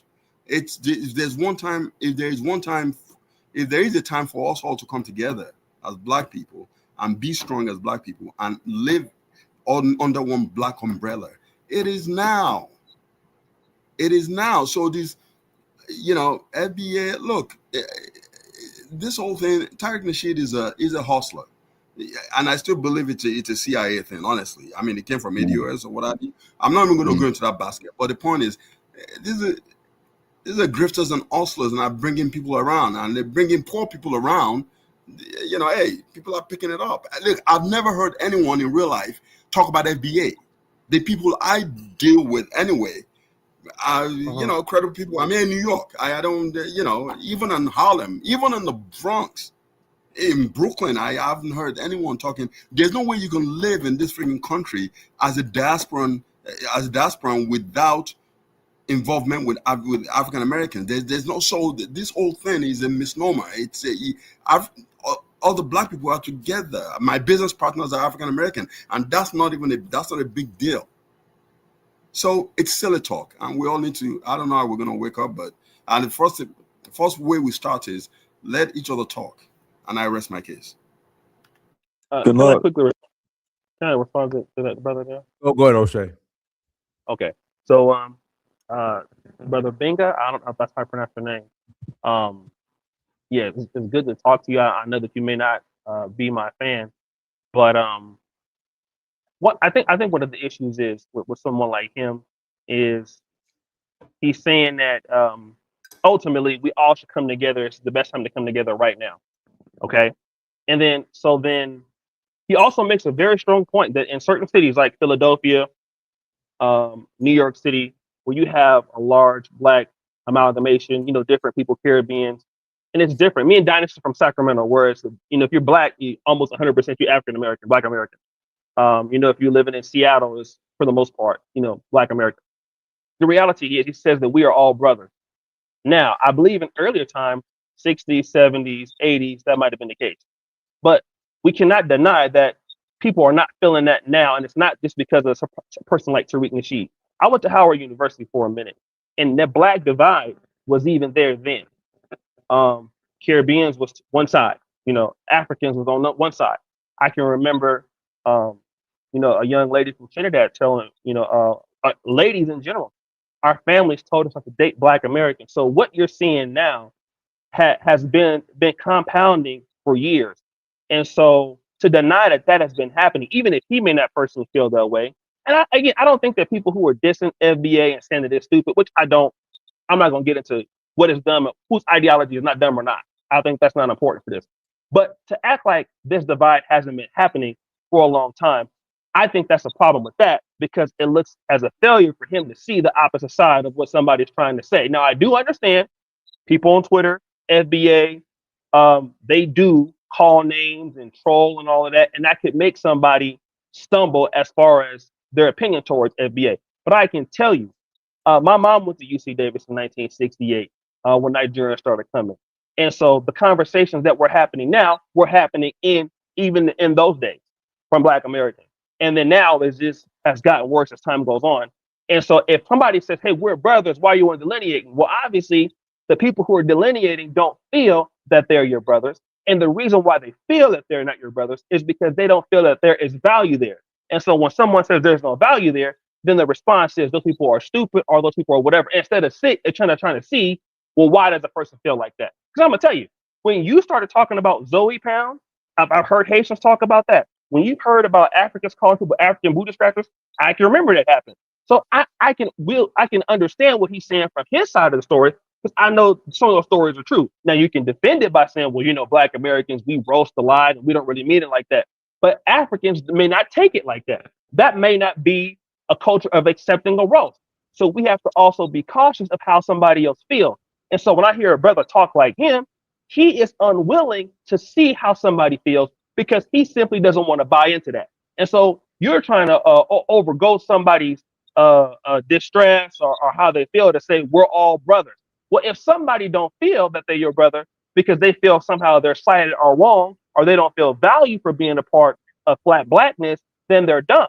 And so this is what makes it worse. What I've been saying the whole entire time is this: when this brother comes up and he brings his grievances about how Haitian Americans were treated, when Nigerians bring up how they was treated, we should, as Black Americans, largely take notes of that and not say, well, oh, no, we just joking. No, we should take notes of that so that disrespect doesn't happen in the future. And likewise should be the case with what he's saying. That's the only thing I've been lobbying for on this particular podcast or on this particular live stream, which is if you are unwilling to do what I'm doing right now, then nobody will join up with you. You're going to just have a hate fest, which is unnecessary. The sides have to be willing to talk, okay? And then you got to have people on both sides or whatever to try to get these grievances out, not by calling names, not by saying somebody's ideology is stupid, because quite naturally, if you say Pan-Africanism is gay or Pan-Africanism was whatever, then largely people in the Pan-African community are gonna defend themselves. And if you say the same thing about the other side, then whatever else. And we know we have people in the community who will not be mature about it. We're going to have a large contingent of immaturity, which is only going to make the whole black world stumble. And that's what we're talking about tonight. We are going to continue to stumble in conversations because somebody's ideology. And the thing is this: I think that everybody on the panel love black people. I think everybody here, including your sister, including Brother Jagoon, I think everybody is here tonight debating this issue because we all love each other. We all love the black community worldwide. All of us do. Otherwise, we simply would not be here. But all of us ideologies have to have some level of respect. And even though you're speaking with passion and you may not dislike me, I don't think Sister Vanessa dislikes me personally or Jagoon. I don't think so. They ain't go to bed hate me tonight. I'm not that important to them. But what I am saying is that largely we are going to have to put a better effort to seeing what is about the other side. I'm doing it every day. I'm here trying to learn every day. And I think that's the only way to make it work. Versus saying, oh, because this person's ideology is stupid. It's dumb. It's whatever else. But why is that person grieving it? I can give you an example right now. In the country that I'm living in right now, we have the same president for 40 years. Okay? He got on to CNN or whatever I think it was what's the outlet that's out there in Qatar? Forgot what it was. He said, listen, why would you want to change? Al Jazeera. Al Jazeera. Why would you want to change? I mean, look at what I've done in the last 40 years. Okay. And then he said, if you don't feel like I feel, something's wrong with you. Now, quite naturally, that made people upset in the country. Okay. Now you can look at him and say, well, why didn't he consider X, Y, and Z? And I think it's the same way both sides. We have to be willing to take into consideration other people's processes. If people feel wrong, why do they feel wrong? If Africans come to America and they feel wrong by Black Americans, the question should be fundamentally why? How does that person want to be talked to? How does that person want to be respected? Well, I don't care about how they want to be respected. Okay, then you're not going to get any progress. If we're not willing to make that mature emotional decision, we're going to be stuck.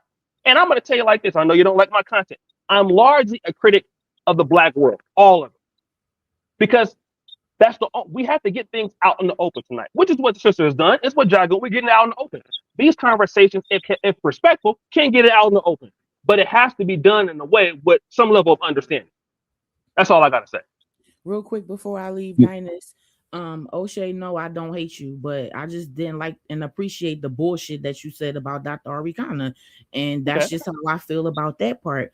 But other than that, yeah, like I don't even watch your channel or nothing. Like you really are irrelevant to me when it comes to the way how I am, my in my African centered perspective. Now, the only thing that I will say is, you can't speak on how my feelings towards Black Americans is right now. Right now, I don't fuck with Black Americans, or I would say FBA. I'm not going to say African Americans who do share, the same type of same feelings that I have towards Africa. Then we cool. You know what I'm saying? We could rock out all day. But that any Black person in America that's anti-African, screw you. You know what I mean? You're not a part of my circle. You're not a part of my life. Off to you in the wind. And that's just how I feel. I'm connecting with the diaspora in every aspect. And that's how my life is going to move forward. The rest of y'all can kick rocks. If you don't like it, stay away from me. Y'all know where I'm at. I'm in Philly, and it's not a damn thing y'all could do about it. So this is what's going to be taking place from here on out. Because I already see like nobody is really putting their foot down and really, making it clear. Like, everybody got their own channel and they going to run their channel how it is. Maybe I may start my own channel and I can run my own channel how it is. But when you dealing with me on any of these platforms, stay the fuck away from me. Any of y'all gay ass FBA people, y'all ADOS, Freedmen, y'all gay ass indigenous wannabes, y'all little y'all ugly Hebrew Israelites, the Moors, all of them sovereign weirdos. Stay the fuck away from me. Stay the fuck out my way. And that's it. Good night, Dinus. I'll cash app you later. Peace to the rest of y'all. And that's it. Let somebody else know. And don't be too long because it's getting late. Peace. I've been waiting to respond to what individual Go ahead. Yeah, I wanted to respond to his sentiments in regards to counterintelligence. The reason why I say it's a psyop is because the behavior is consistent of psyops in the past. When you go back to Margaret Sanger, how she used prosperity preachers. When you go back and look at how they used the quote unquote Black Panther Party, Nation of Islam to cause dissension, and just in regard to any movement or groundswell that they see occurring, they're going to try to create something or formulate something to be a deterrence with it. So that's just common as far as historical precedence is concerned. In regards to Pan Africanism, like I said earlier, it's become too generalized and too watered down. You're not finna call nobody no communist that hasn't read the Communist Manifesto by Karl Marx. It's too many people that are quote unquote calling themselves Pan Africanists that are not familiar with none of the formulated literature, that are not familiar with all of the ideologies that formulated it in the beginning, and it's just causing too much confusion. You got people talking about they Black conservatives pumping up Nicki Minaj and Trump, like the sister said. I don't know where that comes from, and you talking about you some Pan Africanists. That these ideologies are diametrically opposed. You can't be pro-American and then a Pan-Africanist. America's agenda is to destroy and limit the progress of Black people in Africa as a whole. It's a conflict of interest. People got to choose their side. If you want to be in the middle, you're going to be in the middle, but you need to stop watering down the ideology, because it's not what it professes to be for most people, of what I'm saying. So I'll yield the mic. Y'all have a good night. But who's watering down the ideology? I'm trying to understand what he's talking about. No, I'm when the sister brought up some Nicki Minaj and MAGA with conservatives saying she's going down there with them, just like she's talking about she's a Pan African is trying to go to Africa. Like that no, Trump is diametrically opposed to any African progress. He's dude is a colonizer. I see what you're saying. Okay. That's what I'm talking about. Like that type of sentiment is common, is a common occurrence throughout most of the panels that I see, regardless. Like if people, and that's what it's within Black culture specifically everywhere. We have these contradictory. You have somebody that's saying they're a Muslim on one end, and then they saying they're Pan Africanist. The Muslims prioritize the Ummah, and it's Islam first, and any nationalism is come second. So it's too much wishy washy, straddle the fence, and it really waters down the ideology. And when you have a watered down ideology, it stagnates it. And when you have different agendas, it stagnates it, and that in itself is a CIA psyop as well, to stop movements as well. All right, let me read these super chats real quick. Let's see here. Shout out to Elvis Morris. Thank you for that holla. Foundational Black Assistant to White Supremacy.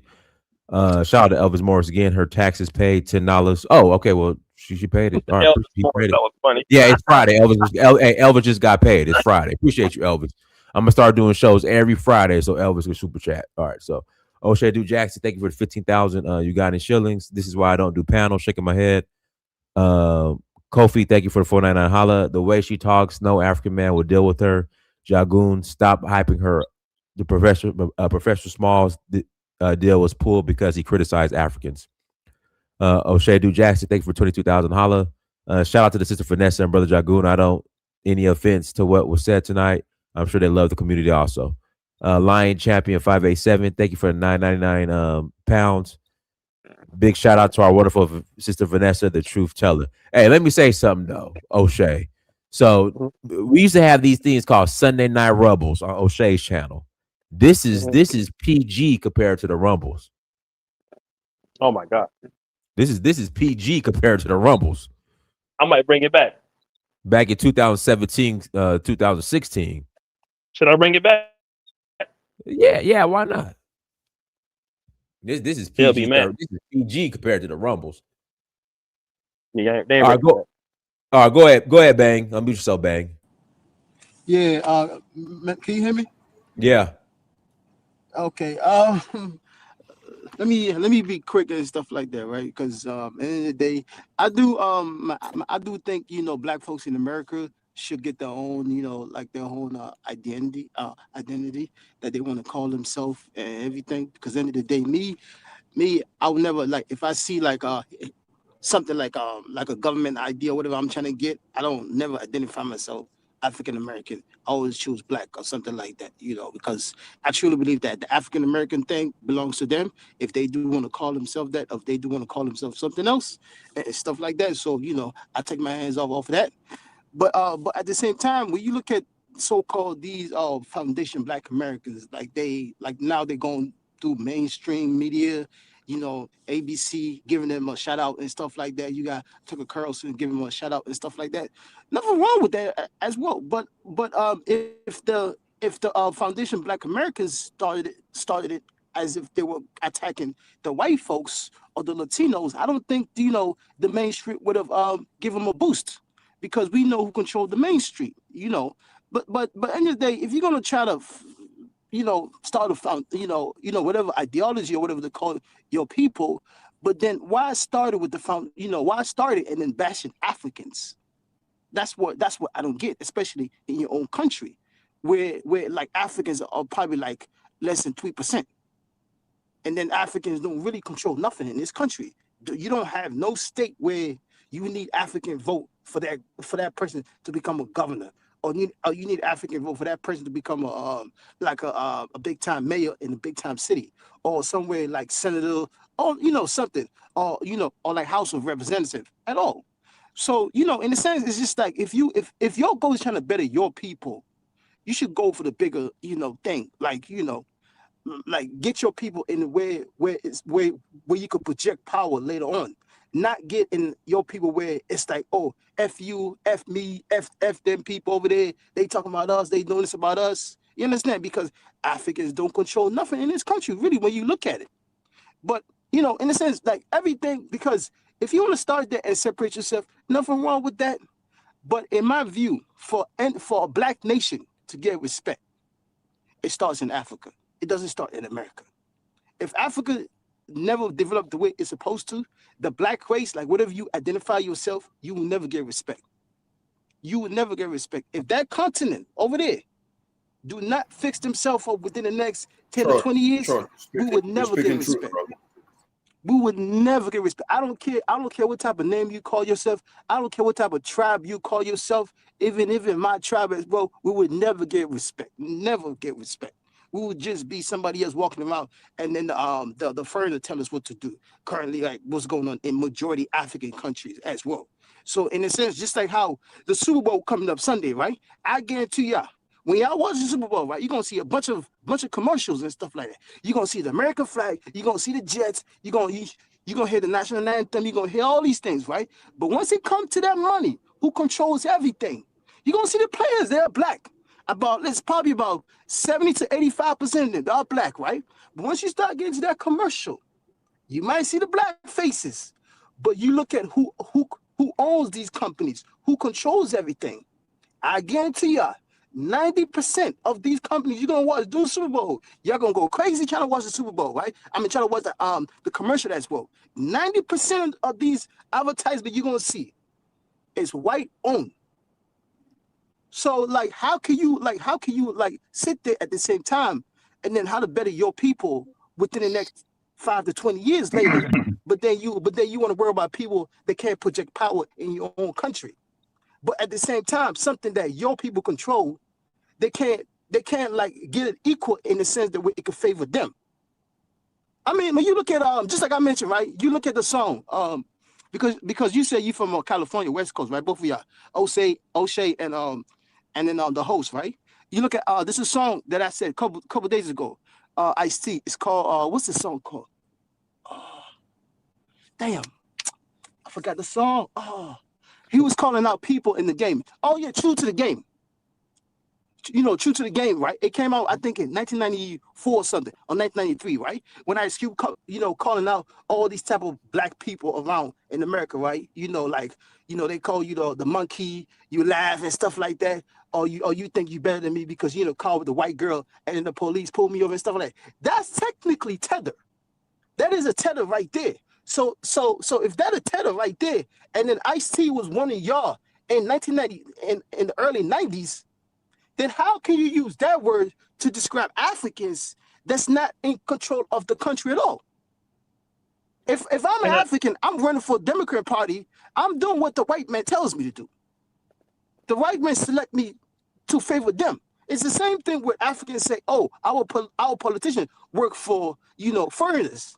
So then at the end of the day, who are you going to blame? You're going to blame the people that select these people and fund these people.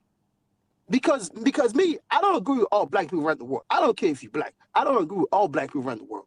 It's all about ideology, and my ideology come over you. That's how it is the end of the day. But overall, it's this. The thing is this, right? If you can't control where you come from in your own country, you will never get respect. Same thing with Africans when we go back home. We can't get control in our own country. So how we can't get respect? We have the land, we have everything. But at the end of the day, we allow corrupt politicians because they favor us. We allow, corrupt people because they come from our tribe. So we can't speak about it. Oh, nah. I can't say nothing about it because they favor me. You understand me, right? But at the end of the day, the black race would never get respect. If that continent is not being controlled by black people. I don't care how much you love America. I don't care how much you call yourself Captain America Negro. Because for you to become the #1 Captain America Negro, you got to defeat the Mexicans and you got to defeat the white people. Get on top. Once again, y'all going to watch Super Bowl on Sunday. In about 2 days from now, you're going to see what I'm talking about. Every commercial you're going to see is going to be a white owned. You're going to have some brothers in there running around or dancing, doing something. At the same time, you look at the corporation, it's gonna be a white no. It's all about power. If you can't project power, it's point of time. Why talk down about Africans every day? I don't understand it when it's your own country.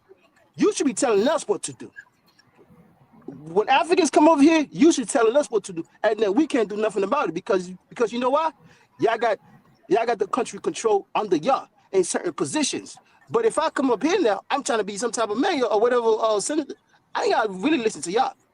I just gotta go do what the white man tells me, or the white woman tells me, and that's about it. Same thing in All Africa. right, guys, when we these got to, people come over, we got to close out. Hey, everyone, thanks so much for joining. Like, share, subscribe. Until next time, family. That is Mirror Search for Huru. Peace.